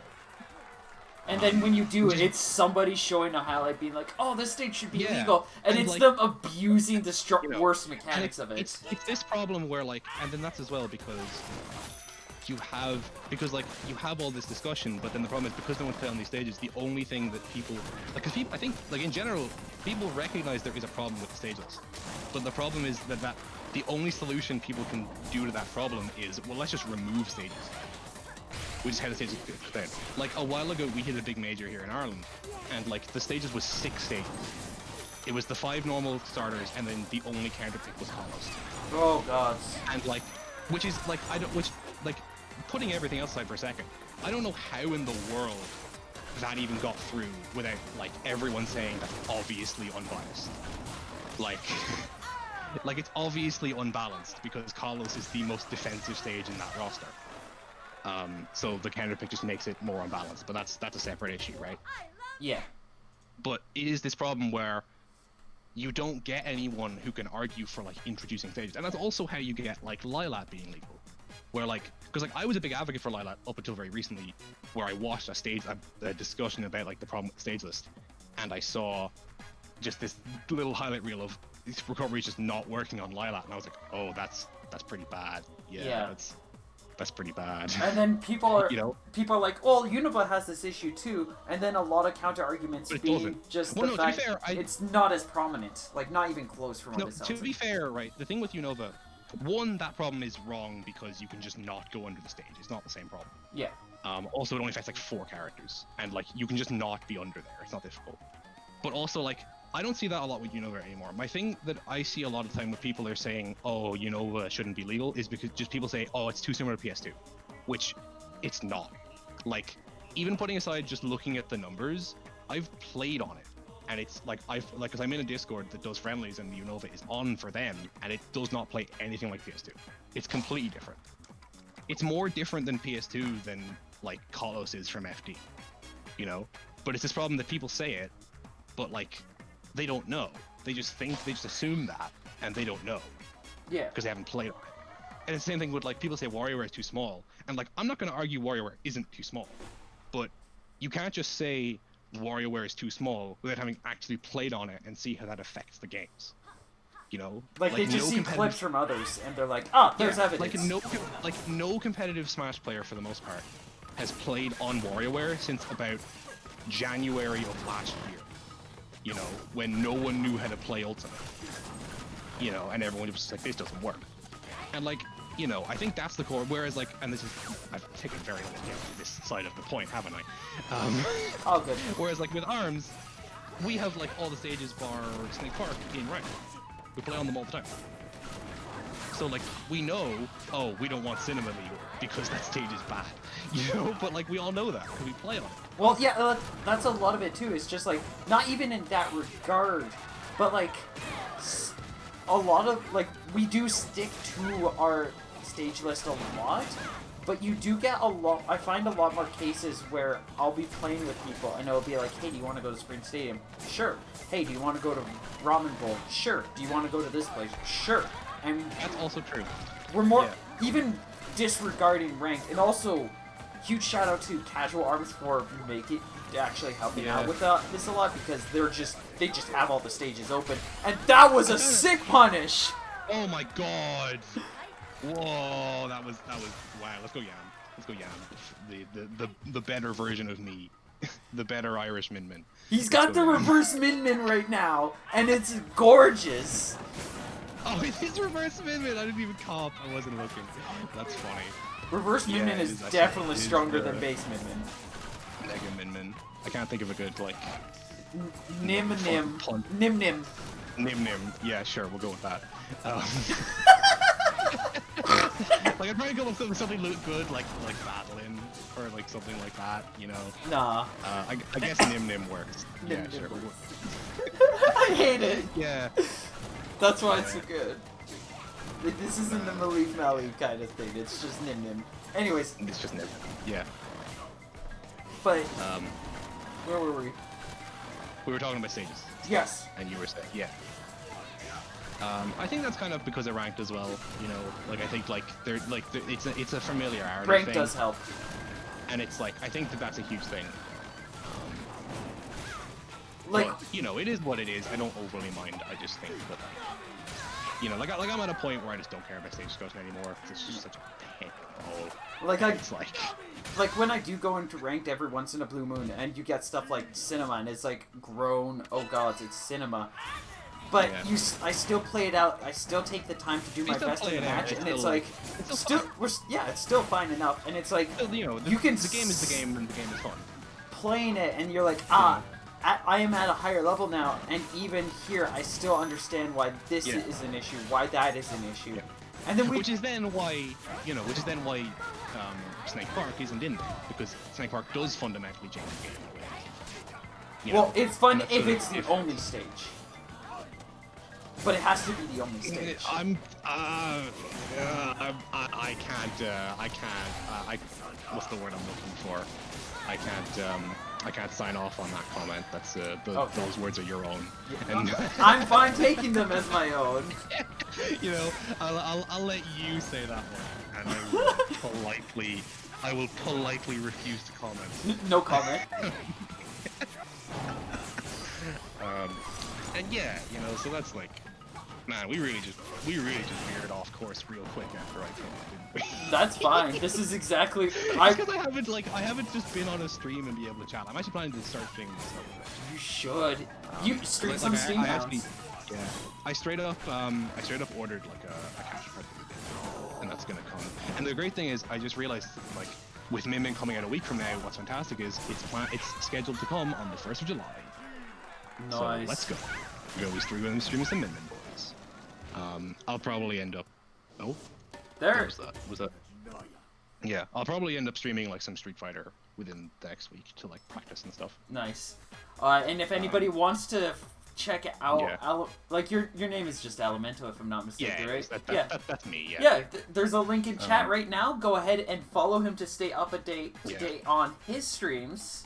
I'll also link to my Twitter as well. I think my Twitter might be a better place to probably would be get people to. Although I'm announcing it.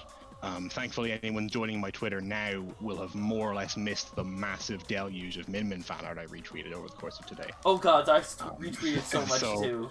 God, there was so much. It was like, I am in the best state of being right now. It was just coming in. I was like, yes, yes, yes. There aren't many ARMS players right now that are not like high off of like all the energy and positivity and excitement that's and, like, going on.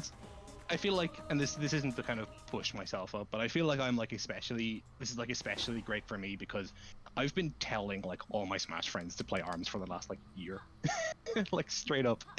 I've been bringing it to my locals and I've ran brackets as I'm one of the core tournament organizers. I brought it to game because like I mainly play Smash at college or like Game Society. Yeah. And I've been like periodically when there's been like a free Smash thing, I'll just like casually pop my Switch in and be like, hey guys, anyone want to play this? My proudest moment being when I got there before everyone else and managed to get up on the big screen. Yo! Which was also then great because my friend David, who was jokingly my biggest opponent to getting it played, he was consoles coordinator. So like he walks in and sees what's happening and just turns the Switch off. He straight up walked in, he was like, oh no, he just pushes the power button. It was so funny. It was like the best thing. Oh. And you know, and it's great. And it's like, it's been an exercise in kind of smugness by the last couple of days where I've just been like, I'm just gonna not care what any of you think. You just gotta indulge in it, and they cannot stop you because you won. It was the funniest thing was when the character got announced, because we have like one guy in our chat who like got super ranty about it. Both with the Byleth reveal and then with the ARMS character reveal, but also obviously during that direct they announced the free trial. So I'm just in the chat being all like happy and being like, hey guys, here's some links to like you can learn about the game and stuff, while he's like getting super pissed about being an ARMS character. Nice. It's just so funny. And I was like trying to be this kind of air of positivity. That's nice. And it was class. That's like, arms nice. nice. The worst thing was that night was like, obviously that night they started playing and I couldn't play. Yeah. So I was like watching the chat. But I do have, I literally have a screenshot on my phone. I saw it earlier of like just someone, the alert from the chat, just like anyone for arms, and I'm like, this is all. this is all I have wanted for the last thing. The only thing that sucks about all of this is the fact that we're in the middle of a pandemic, so it's like we have to wait for the pandemic to end so that we can get locals going again. And then that also said you couldn't count that as a boon because people are just gonna casually become warmer to arms, and then that's true. Like that can set things up so that it's like a sizzling can of soda, and it's like, and then you bring them that soda and they just open it without even a second thought because they're like, oh hey, it's the armies. I almost want to kind of like next time there's a locals happening, just like kind of hit up one of the TOs because I kind of know a couple of the TOs because like the college Smash scene is a very large portion of the overall Smash scene here. So like I do kind of know a couple. I always want to like hit up Vince next time there's like a local. I was like, hey, do it. Can you just leave me like a setup? And like I'll bring my Switch and that's fine. I can just kind of run the bracket and I'll just do it. You know, just for the bands. I think it'd be funny, if nothing else. But like I'm just happy to I'm just happy to the game at this point. And like I'm just happy I can be in the game. I can counterpick to Grand Prix final battle, and that's like all I've ever wanted. And we just have a chance to gush. Like we'll get to the locals and everything when we get to. Yeah. Like, to be fair, it's not like as big a blow to me because obviously, as I said, I was playing at college mainly, so it wouldn't be on right now anyway. But it is still a little annoying. But it is what it is. You know. I mean, if nothing else, I get to play the game a lot more right now. So that's nice. I get to elaborate more. My Shulk has been popping off the last little while, which is wonderful. I'll be holding a few days off from work still by time Min Min gets released in Smash, so you can I'm definitely gonna have like 1 or 2 good days of just familiarizing myself with Min Min in Smash and just doing it. Totally bounce. But yeah, like, and I'm like, I keep saying this and I keep gushing about this, but I'm like so happy because obviously, like, I was going into the Min Min reveal with the assumption that I wasn't gonna pick her up, just because like I just enjoy Shulk so much as a character, and like he fits me so well. I genuinely don't think it's possible to make a character that fits, like a Smash character that fits me better than he does. You're really feeling him. Yeah, oh, I really am. Yeah, you know. You know, and like it's funny. Like you look at even you look at. It's funny then like you like as well. You look at who I'm playing in Street Fighter right now is G, and it's like these are just exactly the same thing. Where they just like say tons of voice lines, have like a really dumb like strategic focused gimmick, and have a lot of tech, but they're not really about, you know. Oh my God, Nightbot, chill. We don't need to gender shift every 30 seconds. Jeez. Like we already got the one earlier that was like your gender is not a defining part of your personality. The only one that we need. Nightbot, seriously, that was like seriously, what the hell? I'll do it anyway. Just appease it. So I don't get banana in the game. Yeah. I've increased its requirements. That's brilliant. The math continues. Yeah. Well, I got Melt Banana. Nice. That's fine.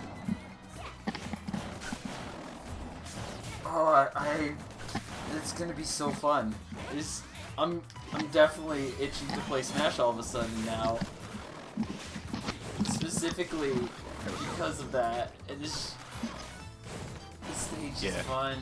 The stage will be fun. Yeah, the stage will be fun. I hope I can get that like played more in like friendlies and stuff. Oh, actually, yeah, that's something. Going back to the stage rant that we had going on, like that's something that I would hopefully and like to see a little bit more of too. Is just more openness from the Smash community to explore and dabble, and just like slight variations here and there amongst all of them. Like it's like stuff like what Era does. Yeah, you like know? Like just having a tourney that just does that. Because that's huge for those stages as well, you know?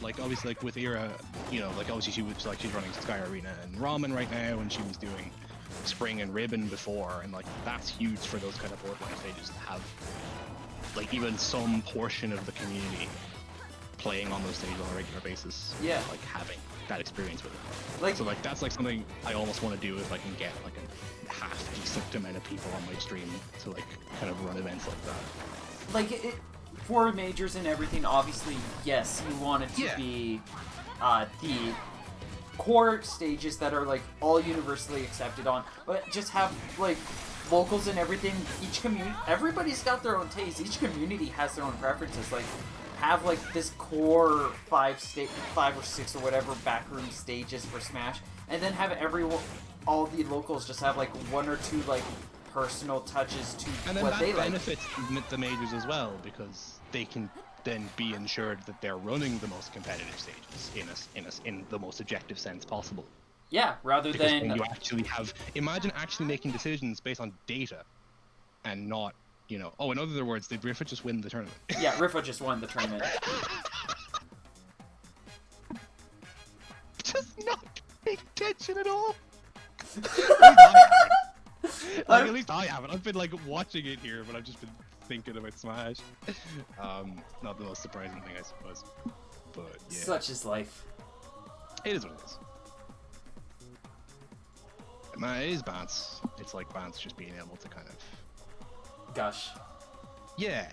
And just being able to kind of just be super hyped, because like I'm the sort of person that I'm like, especially after like the first couple of the last DLC, I was like, I straight up don't care who gets in. I like couldn't care less at this point. Yeah, no, like I'm like, you know, like when people got like annoyed that it was this, that, and the other, I was like, I just don't care. Like I enjoy the game now, and this was also my thing when I was like, because obviously so many people were like so desperate for news about the Smash character in the first place, and I was just like it's just gonna come out when it comes out, and like, you know, and like I suppose it's because it's different for me than other people, because obviously like a lot of people, like you yourself, I suppose, weren't like playing Smash a lot, but now want to play it a lot more. Mm-hmm. Where like I was kind of already playing the game a ton, so I was kind of like, the 76th character in this game isn't going to make that massive a difference to me in terms of who gets in, so I was like super chill about it. I mean, a lot of it for me. And then it's funny. Like looking at the Smash chats I'm in, and you have other people who are so desperate for news. I'm like, can I just chill? When I'm like the arms guy. So it's like, but that was just like my kind of thing on the whole thing. But it's so nice to be able to kind of have a character I'm this excited for. Yeah. And just be like super hyped about it, because I really haven't. So I'm looking back, because obviously I played Brawl after it came out, and like I'm trying to think back at like Smash 4 newcomers, and there wasn't really anyone I was super like, I love this game, I love the fact that this person's in it. Because like even Shulk, I was like, I got into Xenoblade after Shulk came out for Smash, so it was like not the same thing. But now with the ARMS character, I'm like on Cloud 9, and I'm like, oh yes. Like, you know, case in point being that I literally went and looked at all her fucking startup by framing through the video earlier. Like, that's like the point we're at. Yes. Where I was just like, I need to know more stuff about it. But like, and it's... for me, I've honestly been pretty happy with how Smash has been. I like the character setups and options. I just haven't been vibing with Smash lately because I really like it offline and I don't like it nearly as much online. So it's like, that's fair. Current times, it's not very too enticing, but it's like, to be fair, yeah. A lot of it too is just like, I was happy with the cast of characters before they even started talking about DLC. I'm like, we've got a good collection of characters. There's a lot of fun. We've got a couple new ones. Like, there's a couple of characters that I'm like, well, I want Madeline from Celeste to get in. But it's like... here's the thing, with Madeline, I don't even know if I want Madeline, because that would just be weird. It would be weird. It'd be weird. But I'd be so happy. It'd be like, you know, it's like the same reason why, like, when people say, oh, I want Professor Layton. I'm like, that would be cool. It would also be really weird. Yeah. Although, to be fair, also, like, I mean, Phoenix Wright isn't Marvel vs. Capcom 3, so, like, you might as well. Also, Phoenix would be well, same thing with Phoenix, but yeah, he's been in other fighting games. I feel like I can't say that. But yeah, no, I think that's true. And like, Yeah, I guess like I've been more happy with Smash because like Smash Online has always worked better for me than it has for most people. I think for whatever reason, I've I've only become super negative about it recently, and that's only because I've kind of learned more about netcode and been like, they could have just done this better. Yeah. You know, that's like more what annoys me about it, because I'm like especially when people complain about like Street Fighter V's online, and I'm like lag just happens, guys.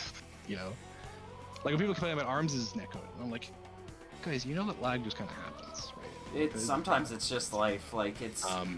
But yeah, no, I think that's fair. But yeah, definitely with like being happy with the roster, I was totally like that. Because especially I'm the sort of person where I'm like, even if I don't care about a character, I'm like, that's super cool for you guys. Exactly. Like when they announced K. Rool, I was like super hyped for K. Rool. I have played only Tropical Freeze. That is the only Donkey Kong game I've played. But I was like super hyped for people who really care about that. And for me, it was. He looked cool. It was Hero. Like a lot of people were stoked at Hero. I'm like, man, yeah, he's Hero cool, well. but he's not for me. Yeah. Hero's funny for me because like I've played one Dragon Quest game, which was 9, so like not the ones that are relevant to him. I'm playing the one specifically that's him. Yeah. Straight up, like the best part of that reveal for me was I was like when the final smash happened, and I was like, "There's my boy, there's my boy." the one from 9. I actually did try the demo for 11. I wasn't a massive fan of it. I've been really enjoying it. Yeah. Dog recommended me increase the difficulty on it, and I've been going through that, and it's hard for me to get through with that just because I'm bad at progressing and spending the energy on it. But when I am playing, I'm having fun. I think part of the issue might have been that I was playing Persona at the time, Persona 3. So kind of going from that, like it was mainly the combat that did me on it. Mainly because there was the one moment where I was like fighting like one of the first mini bosses, and I was like, we were both at low health, but I was like, oh well, I'll have, I can't remember his name, the other guy, Eric. Eric, yeah, Eric. I was like, I'll have Boyfriend. Eric swing and then I'll have Eric swing and I'll heal because like the other like the guy just swung, so I assume he's not going to swing again. Then he swings again and kills me, and I was like, well, fuck. You know, yeah, like going from specifically Persona to that, I was like, just screw this, I'm not arsed. It feels more inconsistent, kind of. He says still not having finished Persona 3, and that was like, but whatever. Stupid games. Yeah, I mean the main problem is I got a little bit bored of Persona 3, and then I put it down, and now Xenoblade has happened. So Xenoblade's also delicious. Xenoblade has happened. I am so happy with that game. Oh my god, because like I never finished 1. I had it on 3DS, but I didn't. I only got to like Valley Fountain, and I hadn't finished it. So I've been playing through that, and that's like so good. Oh my god. Yeah. That game is stupid good. And yeah. But yeah, it was funny as well, like today with the reveal, where like, cause with the Byleth reveal, I like went complete radio silence after it was revealed to be Byleth. Like Byleth showed up, and I was frame 1 just like, okay, I'm gonna hide the chat, and I'm gonna mute the group chat on my phone. Yeah, it's like. So with I was like, I'm just gonna enjoy this for the next half hour, and so like I intended to do that beforehand for this one, and I didn't even watch like your stream or Defer's stream or anyone's stream, because I was like, I don't even want to deal with the remotest possibility of like anyone having a different opinion than me for the next like 40 minutes. I'm just gonna chill, and I'm gonna enjoy this and not give a damn about anyone else. And it was a great call, by the way. It was a wonderful call. I honestly wish I'd recorded it. I wish I'd like just feckin' streamed it or something. They are fun to record. Just cause I'd love to like have it and watch it back, because I was like spinning around in my chair and like clapping and stuff, because I was just like, yes, let's go. But yeah, I'm like so just to kind of laugh it out and do it. But yeah, it is what It is. it is in fact what it is. As a matter of fact. I don't know why I do that. I like say a thing and then I make fun of myself for saying it. It's the same as noting a mistake or what you consider a mistake, and you're like, this is an error that I've just done. That was not my best strategic decision. It's like one of my main lines to myself. Yeah, exactly. when I go in with a bad loadout, I'm like that was not my best strategic decision. This was not good. This is why I'm perfect for streaming. I already talked to myself. Yes. It's fantastic. That's actually why I want to start streaming. It's just an excuse. More talking, more self-rambles. Yes. Or it's like, you know, why not just stick a camera on it and maybe someone will get something out of it. Yeah, and like I actually bought the same thing I said to you about why I bought Street Fighter, just like stopped considering it. That was like the same reason I bought the capture cards, because I was just like, I just want to like be free of thinking about this and like to do it. And apparently that was worth like 80 quid to me. So there you go. And I was also buying like an adapter for Street Fighter, because I play it on PC with the Pro Controller. Yeah. So I was like, I know all the turns that run on PS4, so I'm just gonna like get an adapter for like 25 quid. And some of the stuff is surprisingly cheaper than you would think. Yeah, and like it's just hard to figure out what like you want to get. But after I kind of like screwed around with it for ages, and I was like, okay, this one looks good. There's a review. It works exactly like I want it to. Grand. Toss it down. It'll work. Oh, hey, speaking of the cinema. Hmm? I'm in cinema right now. I'm playing ranked. Yeah. I had the stream like paused. Yes. So I didn't want to like bottleneck stuff. Yeah. I'm just geeking out. Like I'm just geeking out because I've been like. It's hard not to. Like I've been trying to not like just fire like an in-depth analysis of everything they did and why it's great in like all the Smash chats I'm in, because I know that that's just gonna like, I know that it, like if I was on the other end and it was something I didn't care about, that would be mildly annoying. Like I wouldn't tell someone not to, but it would be kind of like, could you not go up the chat with this? So it's, you know, I'm like kind of just trying not, and also like, you know, I feel like I've done it into the ground of like telling people to play ARMS at this point, but I like don't want to make it into more of a joke than it already is. But yeah, you know, so that's why I'm kind of gushing here now at this point. Yes, this is a good place for it. I'm enjoying it. You know, yeah. And yeah, you know, if it's gonna be bad, play it. She'll probably be more fun than Shulk Online as well, which would be nice. Because like I don't mind overly Shulk Online, but it is not great sometimes. It's like I don't like 5 extra frames of lag added onto my like 10 frame move. It's just, you know, it's like, oh, I can't react to anything now. Awesome. I already could react to almost nothing now. It's nothing. Well, you just have to utilize the Shulk ability to just cheat. See the future. And then, by changing your stance in mid-combo, and then all of a sudden now it's... Shulk cheats. But that's one of those memes that I'm like, I would enjoy it if it just wasn't everywhere. You know? Like, that's the only thing that annoys me with, like, people complaining about Shulk. Like, I didn't mind when it was only, like, periodically, but now it's, like, every time Shulk comes up in, like, any conversation in any Discord, it's just people being pissy about him, and it's like, guys, come on, imagine having to actually put effort into learning the matchup of a top tier. You know, imagine actually having to put effort into learning the game. That would be silly. But yeah, you know, it's just... Jigglypuff, if you're interested, I am going to be running an NA bracket later tonight that you're welcome to be a part of. I'm probably not going to be looking for sparring myself. I'm usually very reclusive with that stuff. But I might stream more later down the road, but not today. There's a link to the NA bracket if you're able or interested. Sorry, keep going, Alan? Yeah, I completely have lost my train of thought. I don't remember what I was talking about at all. You were worried about going too ham into talking about everything, and you were... Oh yeah, no, I remember what I was talking about. I was getting annoyed about people getting annoyed about Shulk. That's what I was doing. Oh right, you were there. Yeah, that's what I was talking about. You know, like that's all that annoys me, and that's like a general thing with me, I guess. Where like I don't mind people can say the dumbest things as long as I can kind of put it behind me and be done with it. But when it's like constant, that's when it like gets to me, I guess. Even if it's like something silly and small. But like that's like cause I just see it so much, and like even when people see like some like combo with Shulk that's like completely reasonable, like I saw like a percent chart was like put up for like one of Shulk's combos, and it's like, oh, he can combo.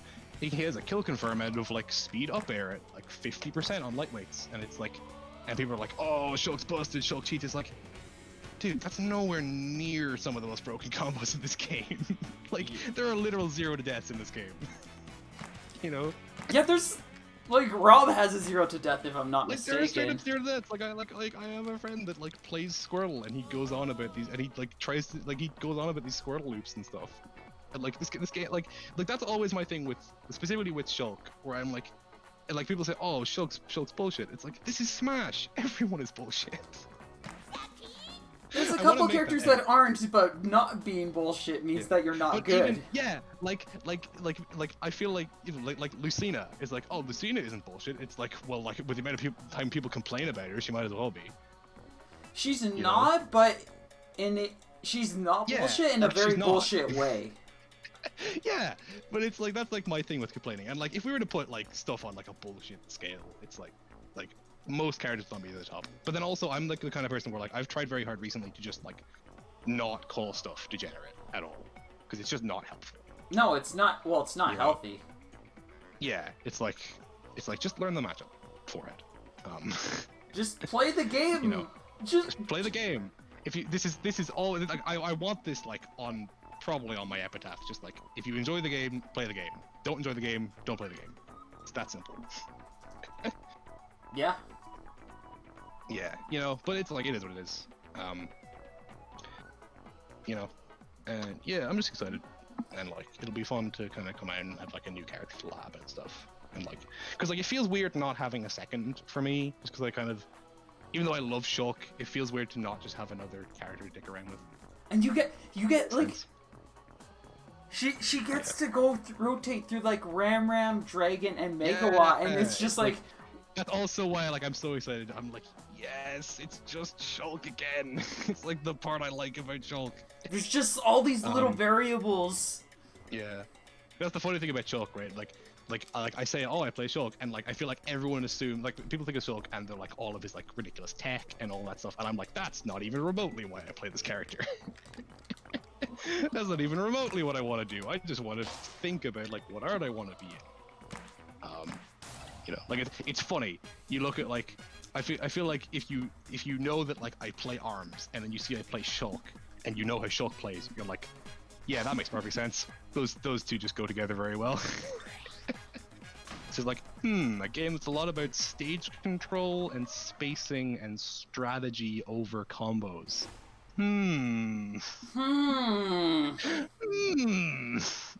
Oh, which is also why Adam is going default Min. Oh, for God's sake. We're going back into this. I'll have to go default Min after this one.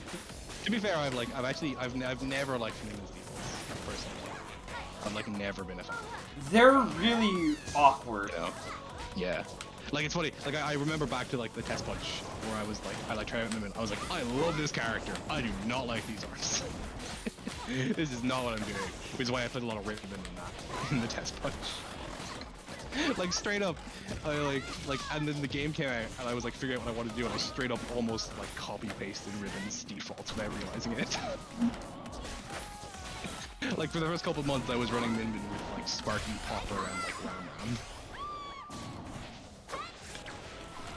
I mean, Ribbon's defaults are like stellar though. I can't blame you. Sparky gang since day one, that's me. Sparky gang since day like -2 weeks. Utilizing the inferior glove. This big smelly. Yeah. Man, Sparky's underrated. There's my hot take. I think it's good online, it's not offline. Yeah, whatever. We'll just settle with agree to disagree. Man, I've never played this game offline with like a semi-competent player. What do you think I am? Well, talking to the professional who's traveled to Japan, several portions of the U.S., clearly. Yeah. Get on my level, Scrub. I will defer to the judgment here. Yeah. You do have good judgment though, and you are very experienced with Sparky, so it's like I'll make calls like that, but then at the same time, like you know the glove better than I do. Here's like my diplomatic thing with Sparky. I think that Sparky is at its best on me. Yes. Rather than any other character. I will agree wholeheartedly with that. If any character can use it well, it's me. Right, there's my kind of diplomatic solution for that, and that's why I just use it. Also, I just can't use cheat. I don't know what it is about like ice reads in this game. I can't do it. Like I straight can't do it. Like I love reads in general. I love mind games and stuff. I cannot do ice at all. Like every time I've actually attempted, right, whether on the giving or receiving end, cannot. I just can't. Like it is at a point now where I'm just straight up, I'm just gonna shield when it gets it, and then, which is annoying because it's basically making it a better Sparky, but like I just can't do it at this point. I don't know what it is about that element in general. I like can't. Okay, so we're going one step deeper. One step deeper, okay. We're going min default mirror match in Spring Stadium.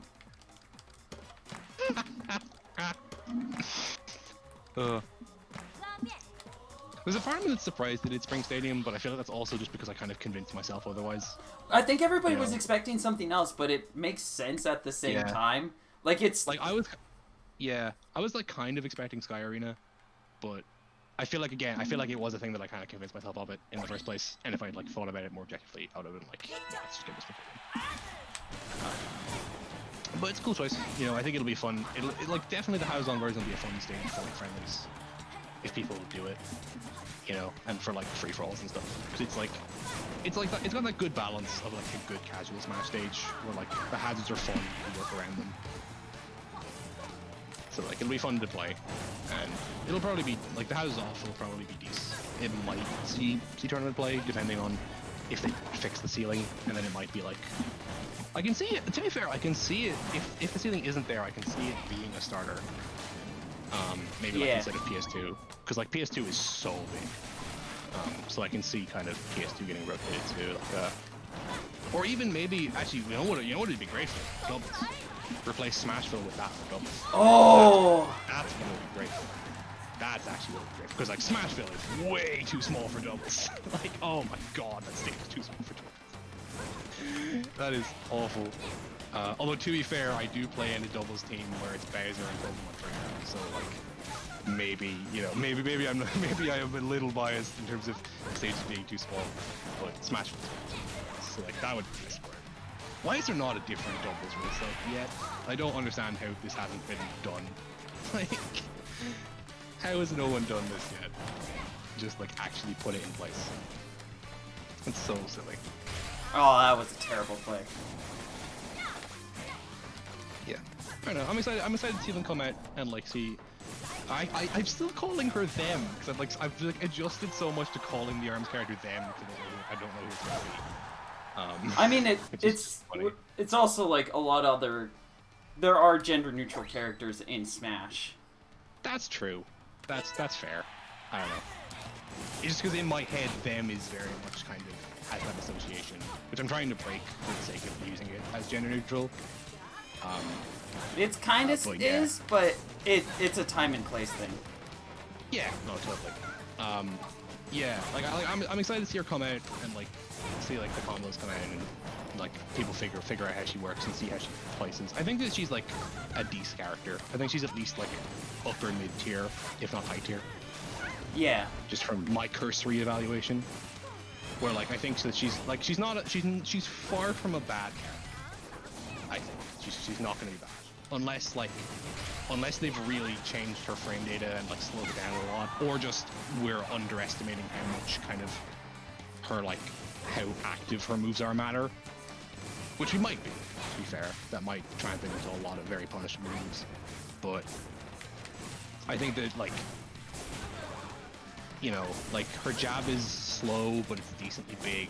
Her up tilt and up smash are stupid good if they're as fast as I think they are. Like her nairs are all pretty good, her up air is pretty good. So like, you know, like even ignoring her kind of gimmick, quote unquote, she just seems to be generally good. So I think she's like high tier. I think she's like pretty good. She reminds me of Bowser in a sense, where she's just kind of has pretty big hitboxes. but like just is like fairly punishable. Yeah. So like I think I think it should be pretty good, you know. But then I can also see her being like one of those characters that like people always say, oh no, she's like really good, but she actually just isn't, you know, like has a lot of potential, but just kind of isn't. Like I can see her being like Smash 4 Shulk, where she's just kind of not doesn't really work out, but you know, Requires a but, like, little I'm bit more than excited she for- actually has. Yeah. Yeah, but like if nothing else, I'll like definitely be pulling her out in friendlies and stuff, and like just having fun with her in general. That's like, oh, like Yeah. at that point, what more do you want? Like when I've already gone a main, I'm super happy with. I don't really care. Yeah. It is what it is. And like it gives me an excuse to yell at people about arms more, which I will happily take, because that is a thing that I've been doing. It's like almost worked. I've like gotten so close numerous times. Like at getting people to like properly get into it. But it is what it is.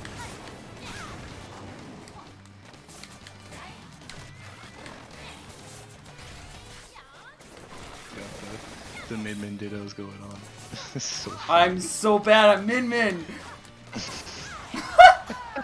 Yeah. It was so funny for me, like, going on the default. Like, I did say it in the Discord, and I really did mean this, where, like, I kept just out of habit, like, dashing forward, and I was like, oh, God, what is this? Oh, what is this? This is not what I wanted at all! And it's like, oh, where is this going? What is it doing? I can't do it. Like, at a point, I was like, I'm just gonna do...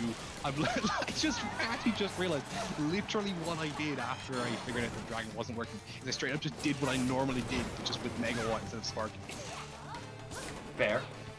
Straight up just did Megawatt RAM. But yeah, it's funny. They definitely like... Yeah, because I did have just for fun, I did have kind of a concept, like a character concept for her of like how I would kind of put her in, and like they kind of like I had a lot of stuff thinking about. I might run through it someday in advance. But like they kind of did a lot of stuff that I kind of thought not to do and kind of just worked around why I thought not to do it. You know, like the way that they kind of, you know, I think it's cool how like. I think that part of the way that Smash characters work so well a lot of the time is that they're very good at pick and choosing what to like pay attention to and what not to. You know, like how like with the dragon they were just like, yeah, we're just gonna have it basically be like a normal watch because we kind of just want one for that, and like dragon works well enough for that purpose, and we'll like give it its beam, but it's not mainly for that, and that's like cool. You know, because like the dragon working how it does in arms in Smash would be a little awkward, I think. Yeah. And it would probably make her like, it would probably make me like too zoney in a way where like I don't think she's necessarily a zoner. Or like she's a zoner in the same way that like the likes of Lucina and Lilith are, I guess. But she's not like a defensive zoner. She's just trying to like corner cap and stuff. Or like they just kind of were like, yeah, we're just gonna not bother with like elements and charging really. You know, we'll let her have dragon because that's like like an iconic thing and that'll be cool, but we're not going to bother with like that sort of stuff. But then with other stuff, they were like, yeah, we'll let her up smash deflect stuff, and we'll give her dragon arm off the ground, and we'll do like that sort of fun stuff, and like let her switch arms on the fly and all that sort of shit. Which is like, I think that's like, I don't know how they do it, you know, but like they really do. I guess it is just like experience, or like. I mean, like, literally every character is in Ultimate. They've made, like, 76 characters at this point, so they have a decent idea of what works. Yeah. Although I say that, they've kind of made more than 76 when, like, they've obviously reworked some characters over the years. Yeah, they've retooled them in a lot of ways. You know, Help, like, obviously they changed Link a lot. Ganondorf used to be just... Yeah. And there are some examples, like Ganondorf is an example of a character where, like, if they made him today, he wouldn't be anything like he is. No, he'd be stupid. But they still did retool him nicely in Ultimate, and like, or like with Zelda as well. Like Zelda's probably the best example in Ultimate of like a character got. Oh god, yeah, she turned so good. Yeah, and like, I mean, she's still not an amazing character, but I think she's slept on, to be fair. Yeah. In general, and she's like cool, and she's she's fun when you know the matchup, which is like funny. I hated playing as Zelda for so long, and then literally the thing I found out was that she actually has a cooldown on Phantom, where like she can't just immediately use another one. And as soon as I understood that, the matchup made so much more sense. I was like, oh, I actually can just wait for her to use Phantom and then run in, and that like works. Okay. But like, yeah, she's super cool. I like how she's designed, and like I like Palu's the other example of like they didn't even do that much to her, but they like retooled her in some ways and like messed around with some of her stuff, and like she's so much better now. Better and I think more fun. I really enjoy Palu in this game. And, you know, I just said in this game, like we're not playing Smash. they fixed what they did with her in moving into Ultimate was just like they're like, all right, so some of her abilities just are awkward and she doesn't really do much. Yeah. Let's adjust things so she kind of has things to do on the field beyond pressing the A button. And like, you know, I think that like that's sort of why I think that's why Ultimate has worked so well, is because they were like, we're just gonna try and make everyone good, and we're not gonna bother with like adding too much.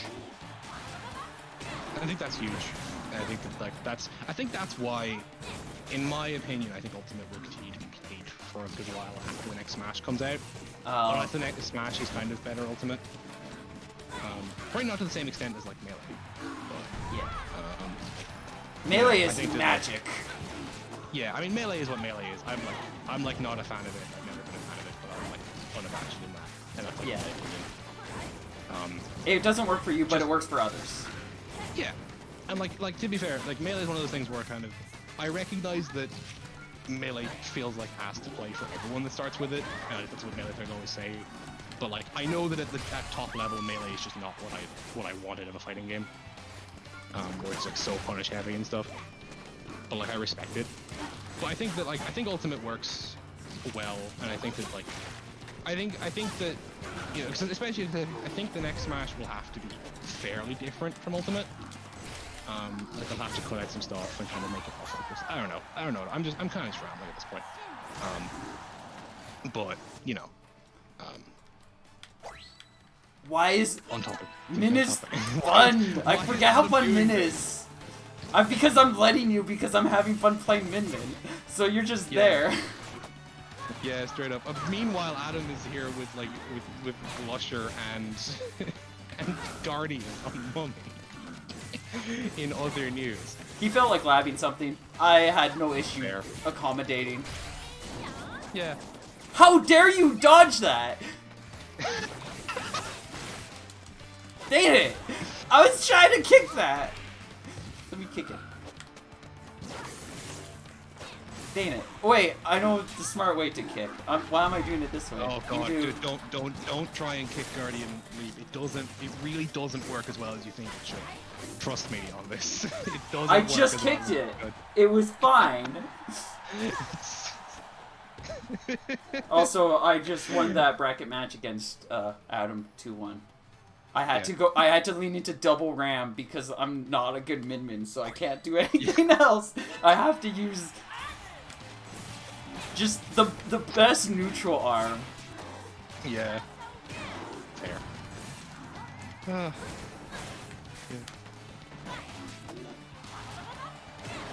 I guess with me just rambling at this point, I can kind of pivot into actually talking about arms in terms of like, things like that.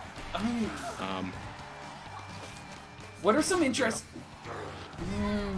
Out of what you've seen, so I think you've kind of already given a bit of an idea on what you want to see or what you think we'll see. But how do you think Min's gonna fare against like the scene overall? I think she's all right. I think that because obviously they say that she's like bad against aerial approaches. I kind of don't think that's necessarily true. I feel like that's just a call that they're making because they're like they want you to think, oh, it's like arms. Wait a minute. Yeah, most of the characters aren't. She's really good in the air and arms. Of course she's gonna do well in Smash. No, like she's amazing at air. Like she has really good air-to-air options. Like and like up smash is really good, and Nair looks very good. And like I mean, Nair just looks like Ike or Shulk or Ridley Nair, so it's obviously gonna be good. Yeah, maybe a little smaller. Yeah, Like, her up air looks incredible, her up tilt looks great. Like, I think that her main weakness is going to be sorties.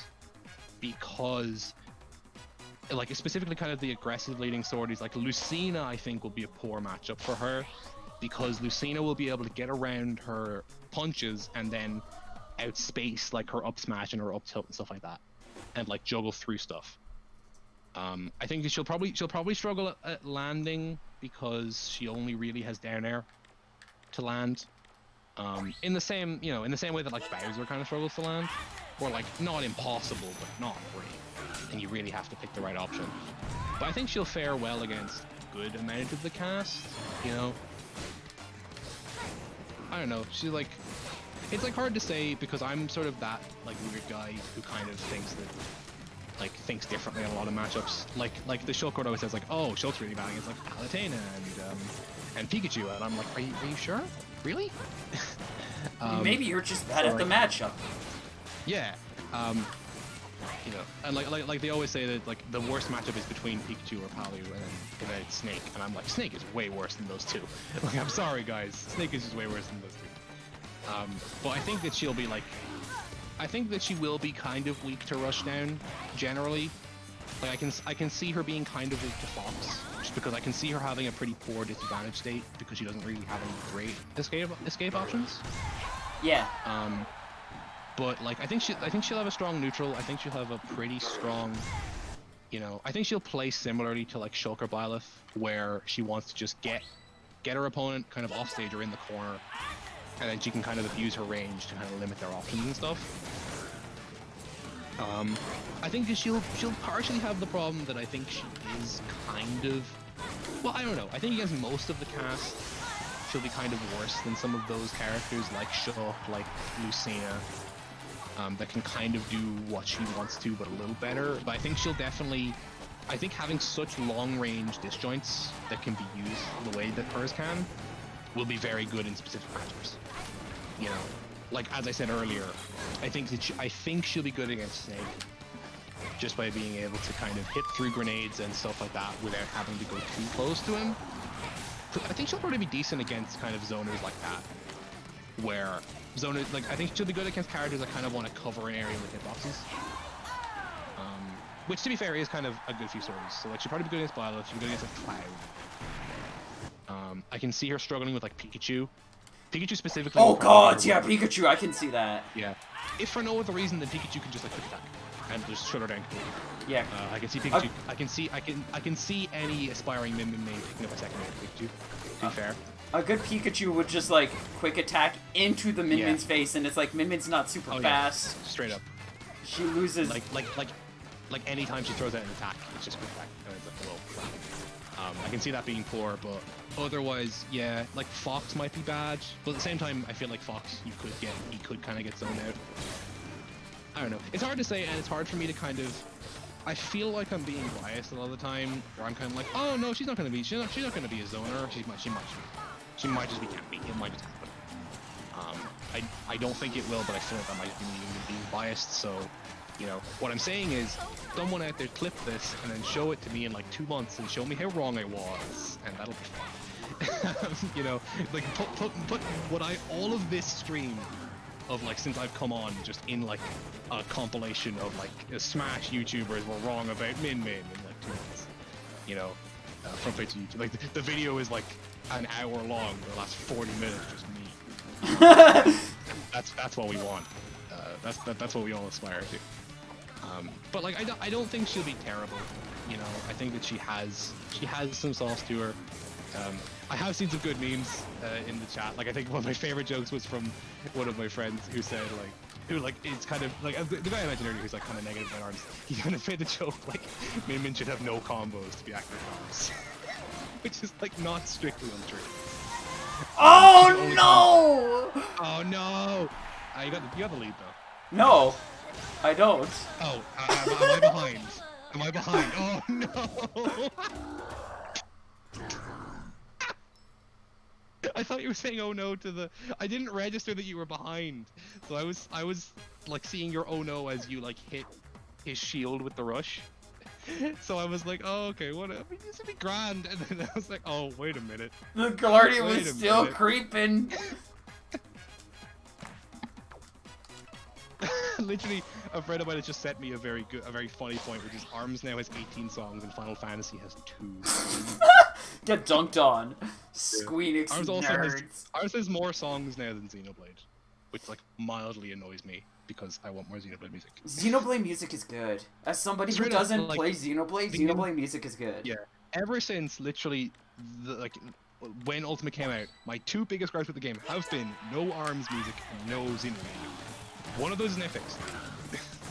Yay! Like all I'm saying is, they found the time to put a freaking remix from Codename Steam in that game, and they couldn't put in anything from X or like Roaming the Wastes. No, that sounds difficult. Oh, that's how you backdash! That's how you backdash as Min. You have to attack while doing it, and then you get a safe backdash. That's nice. Yeah, you do. Yeah, I should be wrong about that. Yeah, you do. Okay. You can't like kick it while you're doing it. Yeah. Yeah, I don't know. I'm like excited to see her come down. You know, I think that like I like the fact that she just has like generally good friend data, because that was sort of the thing that, and I think that's something they've gotten better about in Ultimate, where like I think a lot of characters before Ultimate became very overly gimmick reliant. You know, like you look at like Lucario, where like he's super reliant on aura, and some characters like that from like Smash 4. Whereas I think in Ultimate they were a lot better about that with most of the newcomers, and even the ones that haven't worked out super well, like Banjo, where like Banjo still has like generally good stuff. You know? Yeah. Or like Hero's the only one that's super gimmicky, but I feel like that was sort of, they went in knowing they wanted to do that with him, so I kind of let them off with that one. Yeah. But like a lot of the Ultimate newcomers I think are good like that. So like that was sort of the thing that I'm really happy to see with her, is that like other than her kind of gimmick, she just has generally good tools, which is, I think, a lot of the key to how Ultimate is pretty balanced overall, is that just most characters have some good sauce. So like I'm excited to see her come out. I think that she'll do some good stuff. I don't know if she'll like win anything, mainly because I don't know if any like top players are gonna pick her up. You already got a top player picking her up. That's true. You know, but like I think she'll be perfectly viable.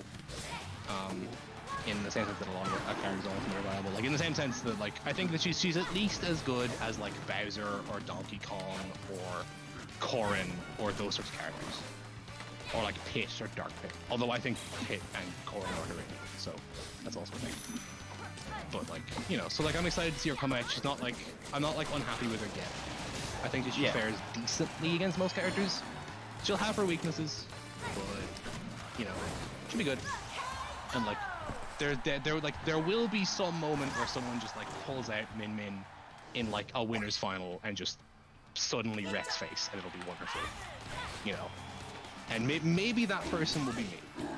Maybe. So like that would be wonderful. First, we have to get to it. So you know, we'll work on that problem first. Yes. What I want to do is like, this is like one of those things that like I've had an idea in my head. I'm never gonna do it because it would just take so much effort to do. But I just want to like go to a tournament and I'll be on stream and I'm playing shot and I have like a jacket on and I just stand up and take off the jacket and I just have like a Min Min top on and then I just switch to her and win. that would be what it would be, you know. That would be good news. And then just pull it out, you know. And then I just stand up and just kind of do like her win push, just go like La Mien and just walk off. And that's shit. Man, I'm gonna say I will say La Mien a lot. La Mien. That will be constant. So that'll be fun. Yeah, I'm like excited, you know. And it's like, it feels good just to kind of like, and even if it wasn't Min Min, I'm like just happy that like ARMS is getting a good rep. Yeah, and it's just like a generally cool character. I think she fits in well into Smash. Yeah. And like, yeah, should be cool to see, you know. Like I can't be super kind of like, oh, this is so great, this is so much better than I expected, because like I'm the sort of person as well that like I get kind of annoyed when people say like, oh, they better not add any more Fire Emblem characters and they better not do this and the other. It's like, you could just not worry about that, and then if they do it, it's like whatever. Like if they add more, okay, well I'm just gonna go play with the 50, 60, 70 other characters, exactly. Yeah. Not to mention that like Man, I'm gonna try and not. I'm about to. Like, I'm gonna stop myself. I'm about to start ranting about the fire of the VTubers and thing. I'm gonna not do that. Or maybe I should do that. I don't know. If you want. Like, yeah, I don't know. Like, you know, I'm not gonna, because it's just not like an interesting topic, I think. But you know, like she's cool to be in, and like I didn't really mind who was gonna get in, and like even when it was the ARMS character, and like even if it had been like a weird kind of amalgamation of. What is going on? I'm looking at this on the stream. I'm like so far, but it's literally. You're trying so hard to get this. Oh god. And yeah, and it's like. There we go. We did it. We did it, Reddit. Yeah, it's like, you know, I'm just kind of happy that, like, you know, the game, like, at the end of the day, you know, whatever they did didn't really matter to me, because, like, I'm just enjoying the game, and the game is fun, and, like, you know, I'm still gonna play ARMS, I'm still gonna be enjoying it, I'm still gonna play Smash, I'm still gonna enjoy it. Is what it is. It would have been mildly infuriating if the character came out and they were just, like, awful and just didn't work. That would be mildly infuriating, just because I would never hear the end of it, and that would just not be fun. But, you know, she looks cool, and it's funny. I've actually, like, it seems like people are really excited for her. Like, even in, like, chats that weren't super down about the ARMS character, I've seen a lot of positivity that she looks cool and she looks fun. Yeah. Like, in the college Smash chat here, they were like, oh, she looks really cool, I might try her out. And, like, that's super cool to see. Like, even not it being an ARMS character, but just seeing, like, you know, seeing people actually be happy about the game is, like, nice to see. And that sort of shtick. You know. Yeah, I don't know what else I could say. Like, obviously we don't really know much about how she's gonna actually play out yet. You have to wait a week. How's Ninjara gonna look? Because he's a playable character now. He's a playable character. We haven't talked about that yet. Like, we've got 3 Mii fighters now as ARMS reps, which is like... Yeah. It's bants. You know, I think that's fun. That's more than most characters get. It is more than most. More than most games. You know, like I like the Mii fighters. Like the only one I've bought is Sans, to be fair, and that's just like a thing. But like, I think they're cool that they're there. You know, like I can imagine. Like it, to be fair though, the Mii fighters thing annoys me. It annoys me when people are mad about it. Same with assist trophies. When it's like, if you're a Mii fighter, you weren't gonna be in the game in the first place, so like get over it. Yeah. But like, I think it's cool, and I think that like, honestly, I was expecting 2 or 3. I don't know why. I kind of got myself in that mode where I thought there were gonna be like multiple along with the fighter. But I think it's cool that they put in a bunch more. They put in like Mikachi, and they put in like the Fallout, the Vault Boy. I was like, oh, that was a weird one. Mainly because like it happened. I was like, what? Because like it was funny. I saw the black and white, and my immediate thought was Cuphead, and I was like, wait a minute. Are we getting another Cuphead? Exactly. And then my thought was Bendy. I was like, it's not really Bendy, sure. That would just be like way too off the wall. Yeah. It's Vault Boy, and I'm like, okay then. Fair enough. Like, good for guys that want that. My one problem is, are really like off the bat characters getting added in are all gunners. That's not false. That's not strictly untrue. That is fair. Only 1,000 likes, 65 plus works. likes. I don't know. It's good. Like to be fair, like all of them they've put in make sense as gunners more than anything else. So, what I'm saying is, we need to put Madeline in as a Mii brawler, and that solves it. Yeah. What I expected actually, because I saw in the chat, like as a joke, someone was like, the more important thing is who's going to be the surprise indie costume. What I was expecting actually was Hat Kid as Sword Fighter. Yeah, no, Hat Kid seemed like a really... That was like my kind of, I think that's what it's going to be, as the pick. Yeah, there is a lack of sword fighters, to be fair. There is a lack of Mii sword fighters. Strangely enough. Like, maybe yeah. You really got maybe all the people complain about Fire Emblem really got to that portion.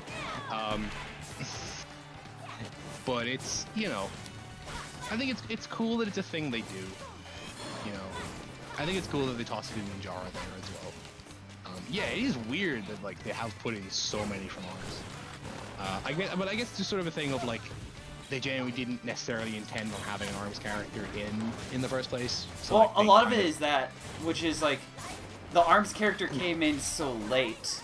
Yeah, like they wanted to throw ARMS a bone, so they put in like two costumes of like Spring and Ribbon, and then they made the fighter, and they were like, well, we've made the fighter, we kind of have to do another like me costume. Yeah. I feel like is kind of what it was. But it's cool that like, you know, it's cool that Ninjara is there, you know. Like at the end of the day, I'm never gonna argue with more content and more stuff people and more representation for stuff people want, you know. So like, it's cool. I'm the sort of person like I don't really bother with the memes for the most part, other than just like jokes, and like, you know, I think most people don't, but it's like it's cool that they're there. Yeah. Honestly, I'm really excited for the spirits. I really enjoy spirits, so I'm like super hyped for like some of the spirit fights. It's not too much of my area, but it's like it's still cool. Yeah. Like I really enjoy it. I am that weird guy that like really enjoy World of Light. I think it's fun. And like I really enjoy seeing like some of the cool the spirit fight for Brass is like a giant a big K. Rool who gets bigger and gets super armor when he's at low health. So like that's like, you know, I don't know, I just love like dumb stuff like that. So that's like fun. And what is interesting with that is that like there's different spirit fights there for like Spring and Ribbon and stuff that were like already in the game. So that's like super weird. And it's cool that they do that, you know, because like to be fair, I you know, and I think something we haven't discussed is the whole like that kind of quote unquote the rule has been debunked, as people have been saying. Oh yes, the dreaded rule. Yep. And like to be fair, that's one of the things that like I never got why people were so mad about it on both sides, because like I think the rule made an amount of sense, because like for me this was actually in part why I thought Brass was so likely, because I kind of thought that they might go like, well, we could put in this character who's like already a spirit, or we could put in one of these other like 10 choices that we have that are basically exactly as good but don't have that kind of awkwardness. That was kind of the way that I thought about it, but I also kind of was like, they're not gonna not go with a good choice because they're a spirit. Like they're not gonna not put in like Shantae or something because she's already a spirit, you know, like something that they can't otherwise. Or like if they really want to do like Isaac, they're not gonna not do Isaac because he's a sister. They're gonna work around it somehow. You know, so that was always my thing on the rule, where it's kind of, it's not like a strict rule as much as kind of a guideline.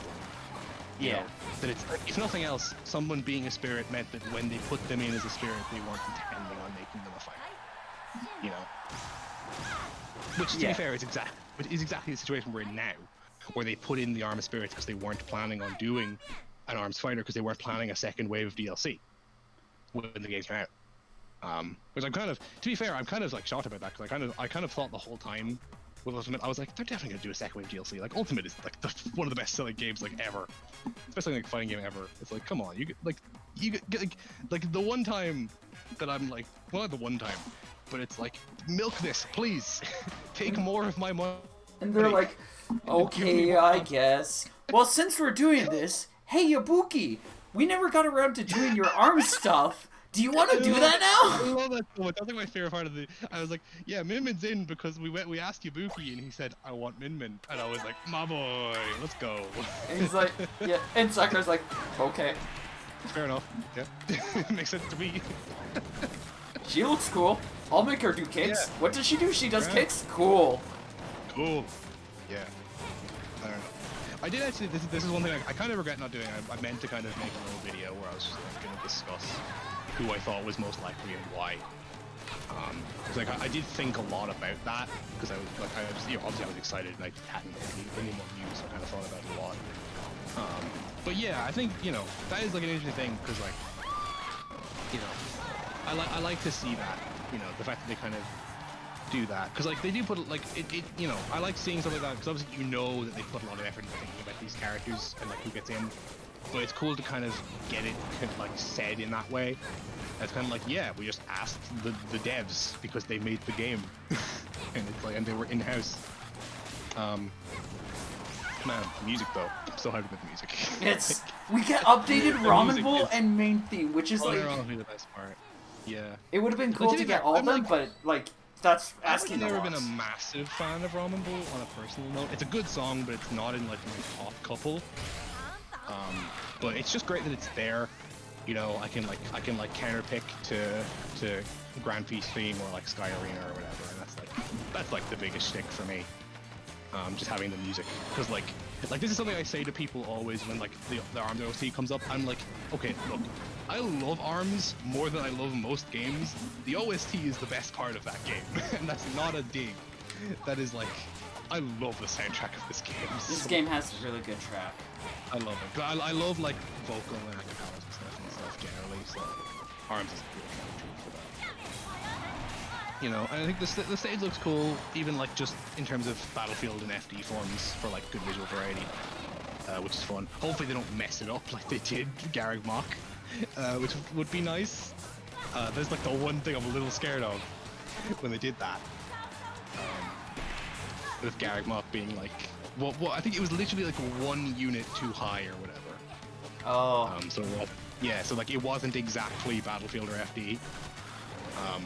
So like it's not legal right now. I assume they're gonna probably fix that in the update. I'd imagine.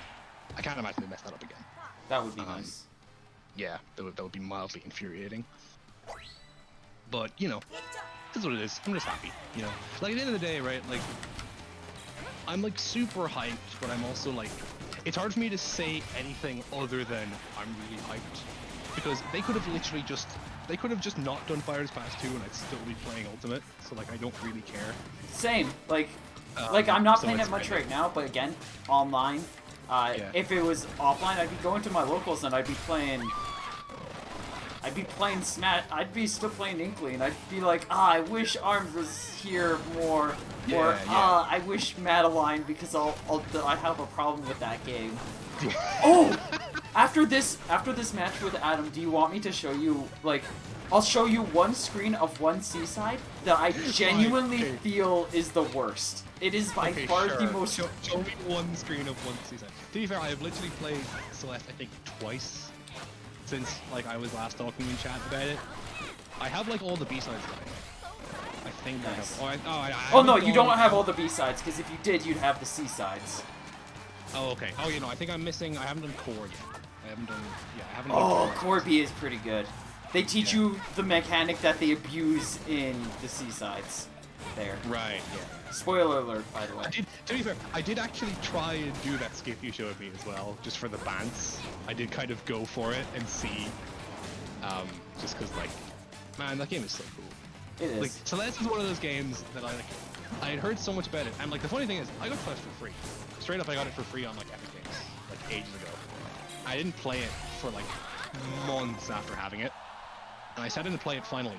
I played it for like half an hour, and I was like, this game is so rad.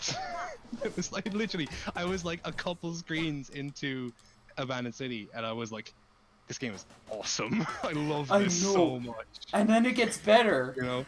Yeah, and it's one of those games that I'm like, I feel like every time I would talk about it to someone, the conversation would begin with me saying something along the lines of, that game is so fucking good. Pardon the language, but like, that's sort of, it's one of those things that I just would have to be like that. And then on top of that, it has a narrative that doesn't work for everybody, but for a lot of people it works really well. Like, I try to talk about the game, and I just start getting emotional and excited, because I'm like, I love this game so much. The story is so important for me. Yeah. Like, it's one of the things that I'm, like, because, yeah, it is a little bit story, and it's one of the things where, like, it doesn't, like, resonate with me on, like, a personal level in terms of, like, I haven't gone through anything like it in terms of that sort of problem, but it's something I empathize with, and it's like, it's delivered so well. I sort of feel like Theo, honestly, in this playing through the story, where I'm kind of like just kind of looking in there, and I like just want to help, you know, and I'm like, I just want you to be good because you're, you know, good girl. And it's, oh, okay, here we go. Look at this. Oh no. Oh, I'm genuinely scared. I'm unironically scared. Oh, there was the one attempt. We died. That's done. There we go, 500. 500 deaths on that one. Oh god, yeah. I need to get, like, that is one of those games that I just like.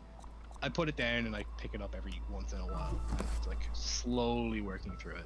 And mainly because every time I play it, I like have to finish whatever I'm doing, which then means I don't think I've ever stopped playing that game later than like half 12, if not longer, because like I just have to finish it, because it's like so great.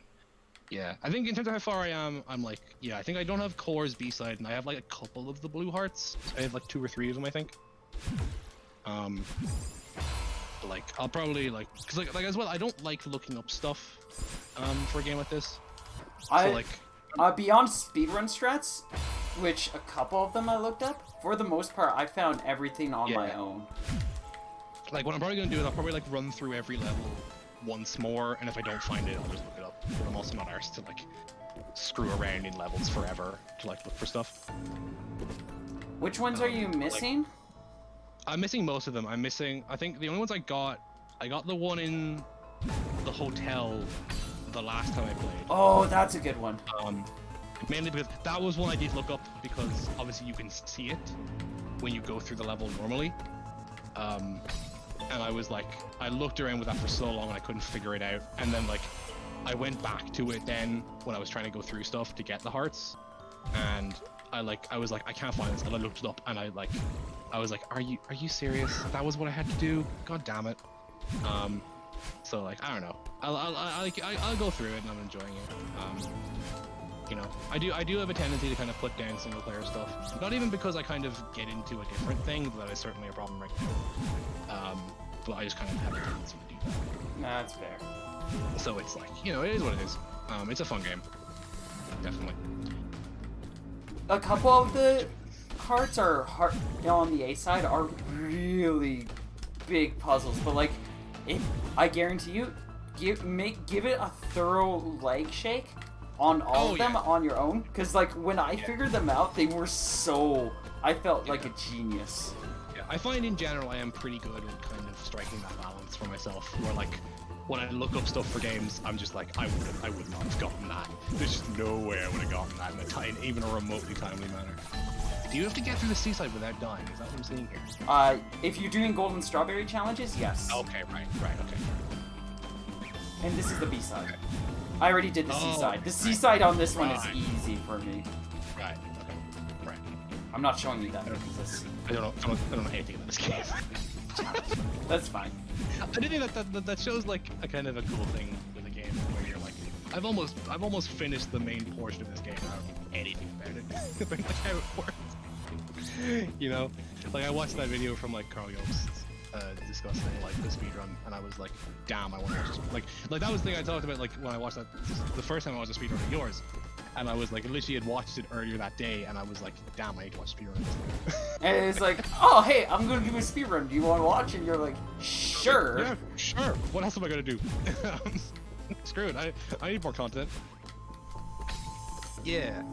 Damn, that is one of those games. I need to, like, I don't know. I've got enough stuff right now. I'm, like, grinding Smash a lot. I've been enjoying getting into Street Fighter, just because I love G so much. He is my boy. Yeah. I love that man. You know, it's a special kind of character where like every time they say a voice line, you kind of echo it, and you're just like, yes, this is my boy. So like that's been fun, because like Street Fighter specifically is one of those kind of funny ones where I feel like a lot of the reason I'm playing Street Fighter is just because like I played Street Fighter 4 a bit back in the day, so I kind of have that like nostalgia for it and like that kind of connection. Not even nostalgia, just kind of that connection to it. Where I like just kind of want to play it because it's Street Fighter and because I have that with it. Yeah. That's been fun getting into it because like I bought it a good while before I played it a lot. Or like, because like Street Fighter 5 I considered buying it for ages, and then when Champion Edition came out and they put in Seth, and I was like, okay, I'm just gonna buy this game and just because it's a great value, and like even if I don't play it a lot, I'll just have it. And then also as a result, I now own like at least a final version of like every Street Fighter now. Because I bought Ultra 4, and also I have the 30th anniversary collection on Switch, because I have no self-control, which is a separate issue. But you know, so and then I've noticed that. I've kind of dragged you into a few things. Yeah, and then well, to be fair, I mean, you dragged me into Steam House because it was free. Yeah. And you dragged me one set from Eden because you got a gift card. I had a gift card, yeah. Because you won. Well, you didn't win. We kind of won. It was. It's complicated. Effectively, kind of, sort of won. You know, and like that was good. And like I still actually haven't played VA11 all the way, which is funny. I still haven't played that yet. I've just been like trying out stuff. I'm trying to actually. I tried at least a league today because I won that in the the like giveaway from quarantines reports. Oh, nice. So like I tried a bit of that today, and I was like, damn, it was fun. So I might end up entering stuff for that. It's just kind of fun. And yeah, I've been really enjoying One Step actually. Just like the single player of it. Yeah. I've been quite liking it. I wasn't. I'm gonna try. I don't think this is entirely just because I lost horribly, but I'm not a massive fan of how the multiplayer works. I'm not. Yeah, no. I like it, but I can understand that too. Yeah, like it is what it is. But I've been enjoying it. I haven't played like a good roguelike in a while. Why did I do that? Like the last like main roguelike I played was like Cadence of Hyrule when that came out. That's a good one though. Yeah, man, Cadence of Hyrule is great, but like it's actually nothing compared to Necrodancer. Yes, I've played Necrodancer, and yeah. Funny thing is, Necrodancer is one of those games I knew about Necrodancer for years, but I never picked it up until they announced Cadence of Hyrule, and I was like so excited for that I picked it up for like full price as well, and I was just like, god damn, this game is good. So like, and like that, like I still go back to that game. I've had it for like a year. I need to go back into it again. Mainly because part of the reason I went back to it recently is because I played Danganronpa, and there's Danganronpa stuff in that game, and I was like, what? Why? Why is this here? Which is just funny. But that's still fun. Yeah. Eden reminds me of FTL as well, which is fun. Ooh, FTL, yes. FTL is one of those weird games where I feel like I've played way more of it than I have. Like, I feel like I've played so much of that game, and I look at my Steam library, and I've played like 30 hours, and I'm like, what? I've played so much more of that game. But like, yeah. I don't know, roguelikes are nice to kind of like hop in and do stuff with it. And yeah, I've been enjoying One Step, I've been enjoying kind of like customization. I'm pretty bad at it, in terms of just like, I keep like hitting a point, and I'm just like, oh, I'm just not winning this one. That point normally being when Saffron shows up in the walls. Oh, who do you play as right now? I'm liking Hazel and Terra are like my two that I'm really enjoying. Hazel's hard to learn, but I got the secondary skin for her, and it's precious, and I love it so much that I'm gonna learn her. Yeah. I've got like, right now in terms of what I've unlocked all the characters bar shopkeep, and I've unlocked the alternate, like, Saffron's like time stop thing. Okay. For, like, version, and that's like all I've got right now. I still haven't tried out everyone because like I unlocked like the last 3 at once. I got like Seliki, Gunnar, and Shisa like all at once. So I've been like, oh, okay. I got Hazel and Terra like the first 2, and I'm still like they're still my favorites. Just because like I like. Also, what was funny story with that. I didn't realize that like I had a weapon until like halfway through my 3rd one. Oh yeah, no, that's fair. Which was a real problem when you're playing Terra, and like. Your core mechanic. She just doesn't work at the start without her weapon. Yeah. Like, one of her spells needs broken tiles, and like I was like, what? How is this supposed to work? And then I just pressed E, and I saw a spell that was like, oh yeah, can fire a thing with weapon damage. And I was like, weapon damage? Wait a minute. Wait, is that a thing? And I looked in the options menu, and it was like weapon E. And I pressed it. I was like, oh. Oh, this is why you pay attention to tutorials. And like don't grumps the tutorial. Yeah, oh god, don't even remind me. I don't watch Game Grumps a lot anymore, I don't watch. I'm scared of why. Yeah. But like, yeah. So I've been enjoying that, like just kind of going through it periodically. Yeah, I like Hazel mainly because I always like those kind of like building engineer characters. Like I play engineer in TF2, I played Torbjorn in Overwatch. I just enjoy that gameplay loop. Fair. It's just fun. Just throws at the turrets and then just kind of whacking them with the wrench. Like, yes, go, do the thing. And then Terra is just fun because I enjoy kind of just the destruction and having to plan stuff out with that. My problem with Hazel is you get like, you have to search your deck for the turret, and you're like, why can't I just start with the turret? That's true. That's very true, yeah. You just start off awkwardly, and then you're like, please. Yeah, that is one problem. I feel like that is one game where like I would want to watch like 1 or 2 just kind of guides on it, just to get a vague idea of what I should be doing.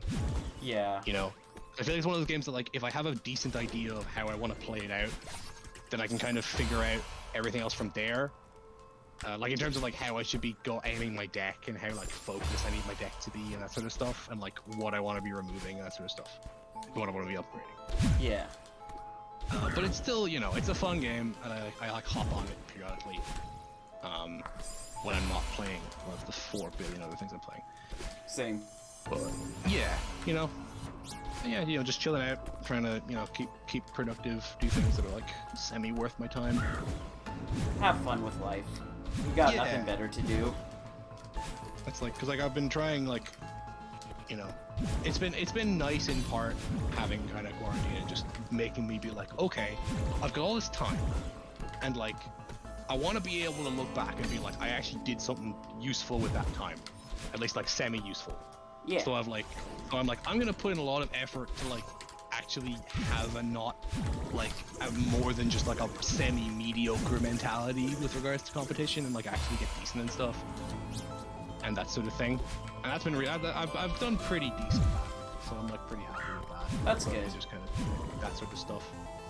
Yeah, you've been having a lot of fun with things, even when it's not like working out splendidly. Yeah. You know, because like, because I do have these things, this kind of bouts where like every couple of weeks or so, I'll just have like a super like salty session where I'm just like, I'm the feckin' worst and I can't do anything at this, and then I always come out of it with some sort of realization or something. So that's like a silver lining with that. The last one being, I think this was kind of the last one where I've gotten good now at being like, when I lose, being like, well, I should have just been better at the game, and I could just be better at the game, and that's sort of like, I think that's my biggest problem with competition a lot of the time, where I'm like, how the hell am I still not doing as well as I feel like I should be?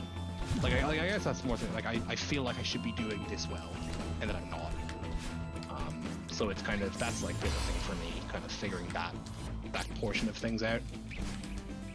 But beyond that, yeah, just been enjoying stuff. Yeah. I know it took me a while to get better at my mental health, but then like once you start to figure it out, it's night and day on the difference between like, oh, it really is. You just like, oh, it didn't work out. Okay, I'm still gonna play and still have fun with things. Yeah. Playing Street Fighter has been nice for that as well, because what's funny with Street Fighter is the first thing you learn in Street Fighter is just be patient and just don't do anything. Like literally you go to like the beginner guides of like how to get out of bronze, and literally all they say is like, just learn how to anti-air and just stand there and wait for them to jump in, because they will. And they do. It's incredibly true. It's very funny. That's hilarious. It's like literally, I'm like, okay, I'm just gonna wait, and yep, there it is. Okay, back heavy punch, G-spin kick, G-charge. Why? And yeah, like it's not just that. Like it's like learn how to anti-air and learn how to like punish punishable stuff. Yeah. Which has been nice, because that's been a lot. Like patience, I think, has been my big problem. For Smash, especially, less so for ARMS, because I find I'm better at like thinking in ARMS, because I'm better at like, I don't have to focus on what I'm doing as much. Yeah. But yeah, I find playing multiple fighting games really nice, because like I've realized recently that fighting games are just my jam. Like I just like a lot of general stuff about like neutral and things. I used to be so terrified of competitive games. Fighting games themselves aren't 100% my jam, but I can enjoy them. But like, being competitive about things, yeah, I'm totally like that too. Super my jam. Like, Steam Hounds is fun, or just being like what we're doing here, where it's just like entertainment or chilling and gaming, like doing your best, but or like entertain. I don't know. I like games. That's like, yeah, I think the way I would put it is like doing your best and like really putting the effort in that way is like what's super fun about stuff. And like, yeah, I've gotten better with thinking about that recently, because like It's funny, like ARMS was like the first thing that was like that for me, but I just had such a bad mentality back then that I just hit this plateau and I couldn't get over it. And it's funny, like I do have this kind of symbiotic relationship between like Smash and ARMS now, where like straight up I feel like I do better at Smash when I play more ARMS and vice versa. It just happens. I get that a lot. Like, I've learned just, like, if I want to get good at games, the best solution is actually just play more games. It's like, I want to get better at Smash. What should I do? Play games. Should I play more Smash? I mean, if you want, just play games. Oh. Just play, do a thing. Yeah. Like, because I'll play, like, Gear and I'll figure things out there, and then I'll go into ARMS. I'm like, oh, I can do this. Oh, this is Oki now. I understand what the word Oki means. Oh, totally, yeah. Like, going into Smash and, like, realizing... Or going into Celeste and being like, oh, it's okay to learn from your mistakes. And then it's like, yeah. I'll make a mistake, I'm like, oh, I'm doing this over and over. Because, like, in fighting games, it can be hard to see your patterns, but I know exactly what kind of problems I'm making here in Celeste. That's really true. Yeah. Like, I can see them clearly. My doppelganger, or Battleline, is just, like, slapping me for stupid mistakes, and I'm like, I see exactly what I did wrong. It's punishing me. And it's, like, just learning how to not fall for that. Yeah, I've had like an especially kind of funny thing with that because I like played ARMS for so long, or for like 6 months, and like, but I was so like, I was kind of casual about it in the sense that I wasn't like super into like a lot of the terminology, a lot of the theory of it. So then I went to Smash, and I'm like effectively having to relearn Smash when Ultimate comes out because I hadn't played Smash 4 competitively, and I didn't know a lot of the theory from ARMS, so I wasn't trying. And then like 6 months into Ultimate, I come back to ARMS, and I'm like, oh, I actually do have all this knowledge in my brain, but it's like I didn't know where I didn't have it like categorized and stuff. And so like, and it's especially nice playing a really technical character like Shulk, where I'm like, I can just focus on my technical stuff, and I can work on my reads and stuff in ARMS, and it's like I can compartmentalize stuff. It's great. And yeah. Because that's why I started playing Street Fighter as well. Because like I started playing Street Fighter not because I wanted to play. I partly wanted to play Street Fighter because I watched a bunch of like core gaming stuff on like general fighting game stuff, and I was like, I just want to play like more fighting games. Yeah. And like, you know, which is just good stuff. Because I'm like I bounce around. I do have this thing where I like bounce around stuff, and I'll like get super into something for a little while, and then realize this thing isn't for me. Like I got super into Magic for a while. And then I realized I don't like drawing like a dead hand and not being able to play the game. So I still kind of gave up that a bit. But like, yeah, I think that like, I do really like being competitive and like putting effort in that sense. A lot of some competitive communities are also really precious. And it's like really fun to get in with those competitive communities and get in touch with people that are like on that same note. Like speedrunning is really nice for that too, where it's like, for sure, I am very reclusive with it. Like I speedrun Celeste, I speedrun Kirby, but I barely talk to those people. But like even then, just being in that circle, having people drop by and they're like, oh, Kirby, blah blah blah blah, and I'm like, here's some cool things I came up with. They're like, oh, that's kind of cool, blah blah blah, and then you just it's balance. I love small communities of like stuff like that. I'm like pretty close to communities, and even just kind of bopping into them and bopping out. Like one of my favorite like memories, like about a year ago, I got super. This is a really strangely specific thing, but it's like a really funny kind of set of memories. Of like, I started playing a lot of like Warcraft 3 like custom maps for a while, and I got super into it. It was just like Full Metal Alchemist map, which was like really dumb and really silly, but it was very fun, and it had like this small community for it, and it was great because like I kind of hopped in and like they had like all their memes and stuff, and like I love stuff like that, like small communities and like wanting stuff to grow. And I think to be fair, a lot of that for me comes from ARMS and from like kind of championing the game and remembering back, like trying to get the game played and stuff and that sort of stuff. Yeah. For the 3rd anniversary, we had a huge Geek X session on the first stream, but just like remembering all that old stuff, which is great for me because I wasn't super into the community back then. I kind of stopped around like 6 months in, so I always feel like I've missed so much. But then that stream was just like, oh yeah, here's all this stuff we used to do, and I was like, I remember this. Yes. So like that's bad. So like I'm always super like welcoming of like when like I see a small game and I'm like, you guys, you go do your stuff, and that's great. Yeah. Yeah, so I like being like that. And that's something I try to do because like I have this kind of general philosophy in life of like I try very hard to kind of hold other people at the same time, and I hold myself. And like I take the kind of the golden rule stuff very seriously. So I'm like, I try very hard to just let people be and do what they do. So like even when like people are like playing melee and I'm like, cool, I'll like help out and I'll bring a CRT and stuff because I happen to have some. Yeah. Because like I just want to help out. Even though so like this is a hilarious story from the last like semester in college. So like I have like a friend of mine is like very into melee and he wants to get melee run. And I was like, oh, I have like a couple old CRTs that are just kind of sitting around that I left sitting around because I thought I might sell them to people wanting to play like melee and stuff. So I brought them down, and like we finally had like a decently big ultimate tournament. And he was like, hey, can you bring over one of the CRTs so they can run melee? And I did, and it just didn't work. Oh no! Like it turned on and it plugged in, but the image was completely cocked. Like it was hilariously just non-functional. So I was like, well, whoops.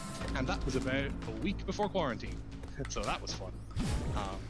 Which is why, because I brought, also a very funny story with that was, so I brought the two down, and I was in like the dorms on campus, and we have to have, like, in Ireland you're going to have a TV license if you have a TV, because they don't want to just put a tax on it, because yeah. And like obviously we weren't arsed to like get a TV license because that stuff's expensive, and like I had that funny moment where like, but like I had these CRTs and I just had them sitting in my room, and then we got like an email like, oh, there's gonna be a TV license inspector, so like if you have a TV, make sure you have a license, wink wink nudge nudge, by which they mean get your TVs out. But I was like, I like got it on the day, and I was like, okay, whatever, I don't have a TV. And then I was like in the shower the day before the inspection was like, they were like, you might come on the Wednesday. I was like, wait a minute. Oh, I do have TVs. So I had to like get them brought over to like a friend's who was like across the road from the college. And then I had to go and get one of them for that tournament. And then I had to just kind of, and then quarantine happened, so I had to kind of just leave the other one there and like leave them with him. And I felt kind of bad about it, but I was like, I'm not gonna drive back down to like get this old TV that probably doesn't even work and just is not worth the effort. Which is just a funny thing, like it did happen. Sort of stuff. But like, yeah. Damn, I got super off topic real quick there. I'm very. Oh, I did it. Nice. I'm just watching this with the delay, and you're just like shooting around the room. No, no, no!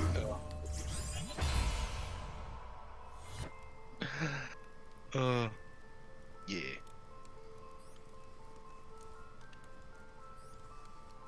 Oh, I just saw that death.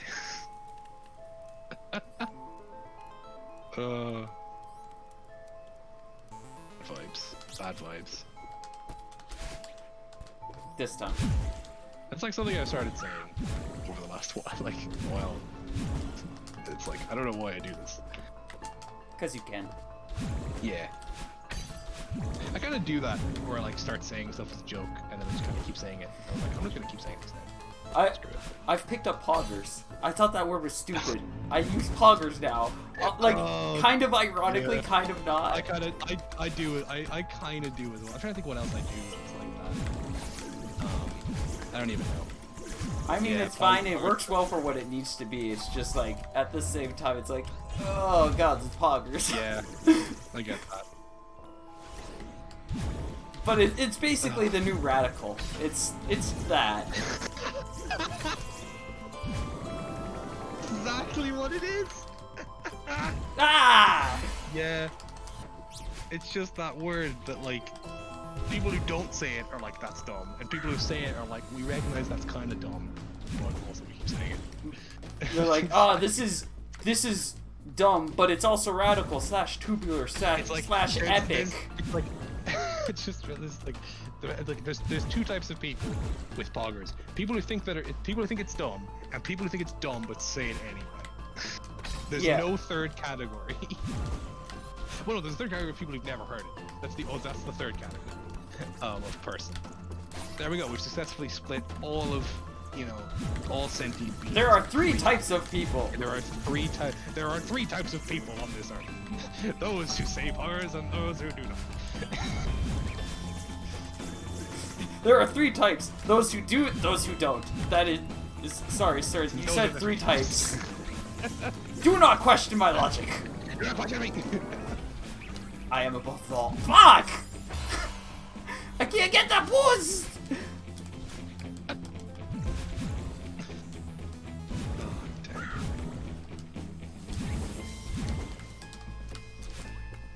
I love how this has just happened. Like, this just stemmed from my Switch just not wanting to work.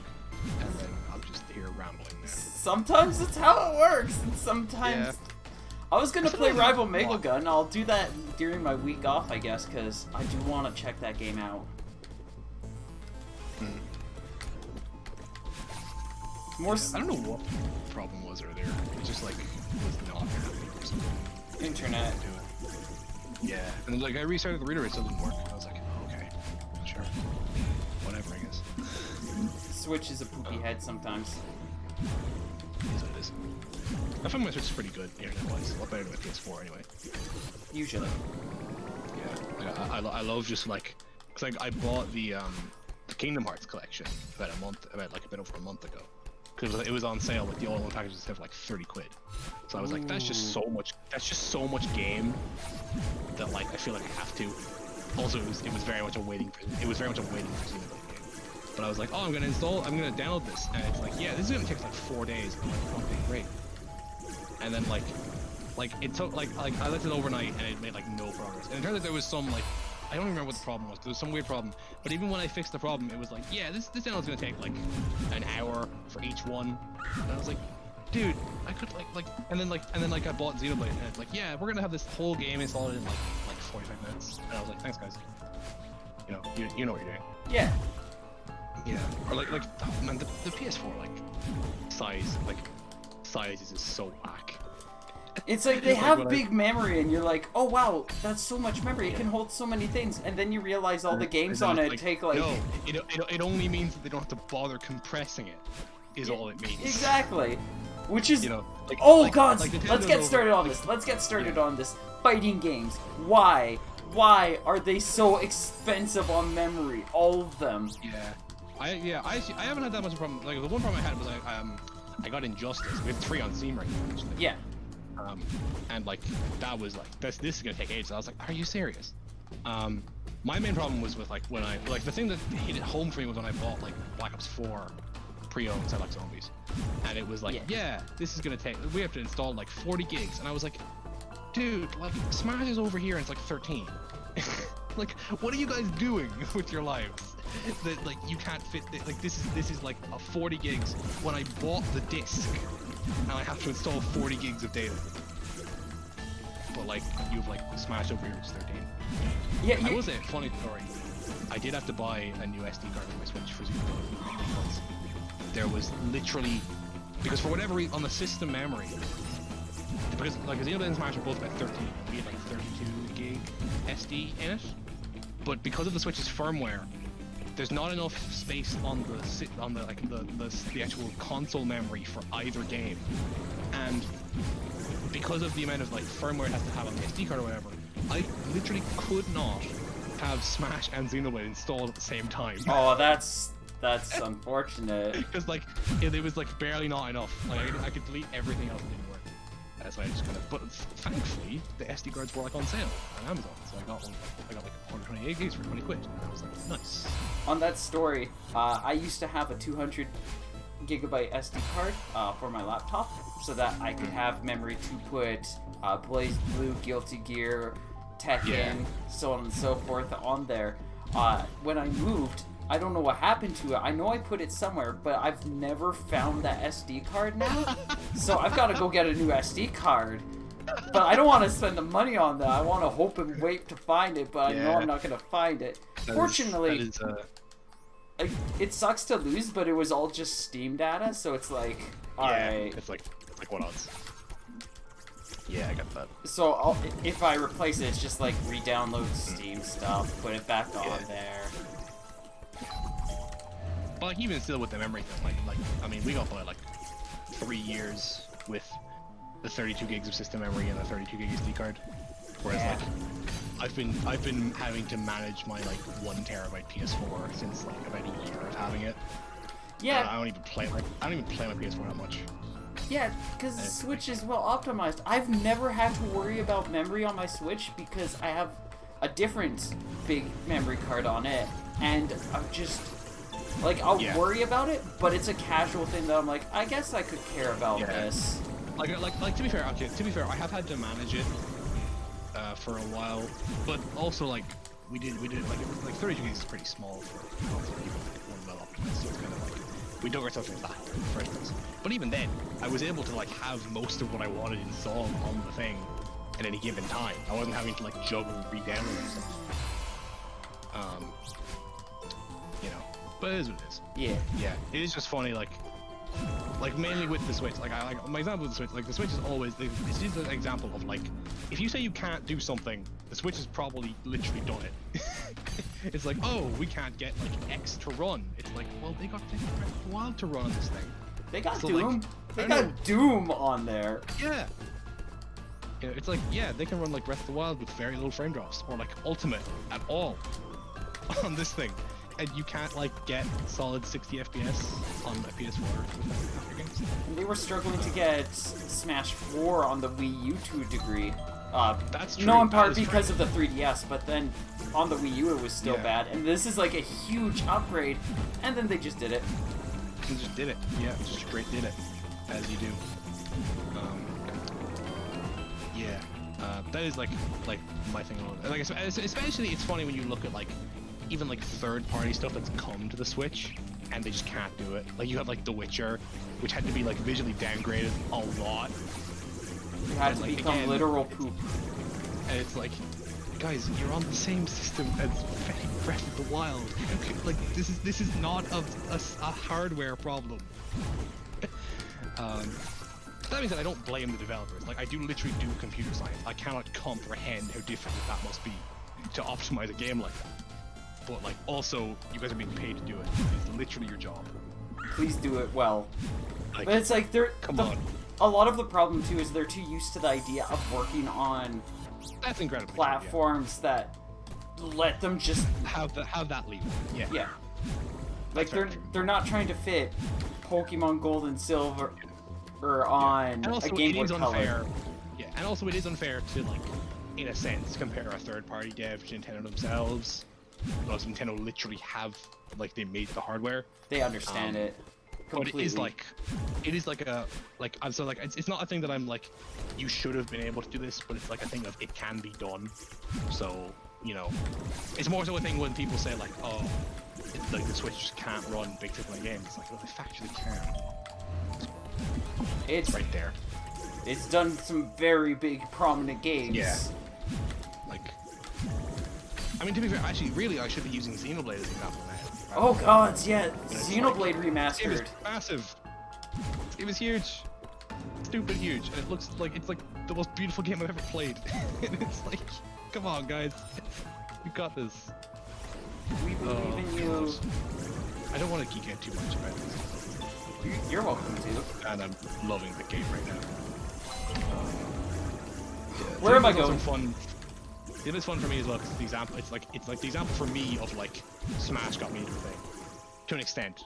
Although like I'd already watched like a Let's Play of it for the most part when Shulk got announced, but it was still like I wouldn't be anywhere near a big fan of it as I am if I wasn't playing Shulk in Smash. So it's What is next?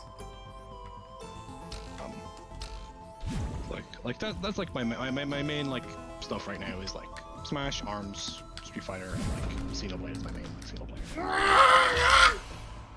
Oh god, what am I about to see? I made a stupid move. It was a very simple and stupid move, but I was like... No! Oh no! We're getting to this That's golden the most strawberry. painful. That's straight up the most painful thing. When like you're like, I could have just not done that. So it was a thing that was like there's mistakes that you make that you're like, yeah, that's tough, but I'll get it. But then it's like that was just factually within my power to not do. Oh, Stupid tension of getting close to the enemy, like, I know I'm close. And then you just bugger. You bugger it all. Mess it up completely. Oh, damn. But yeah, Xenoblade is cool. I wish I had the time for that. What's really funny with it as well is like a friend of mine like who like plays Smash with me, and like a bit before the game came out, he asked in the chat to me kind of, hey, would you actually recommend I get Xenoblade 1? And I was like, yeah, it's great. I kind of explained to him, and then I looked at, and like I have about a couple of days ago, I had about 35 hours in the game, and then I looked at, I saw him pop up on it, and I was like, I wonder how much he's played it, and it was like 90, and I was like, oh, well, okay then, I see the tables have turned. I guess it worked out. I guess I made a good call.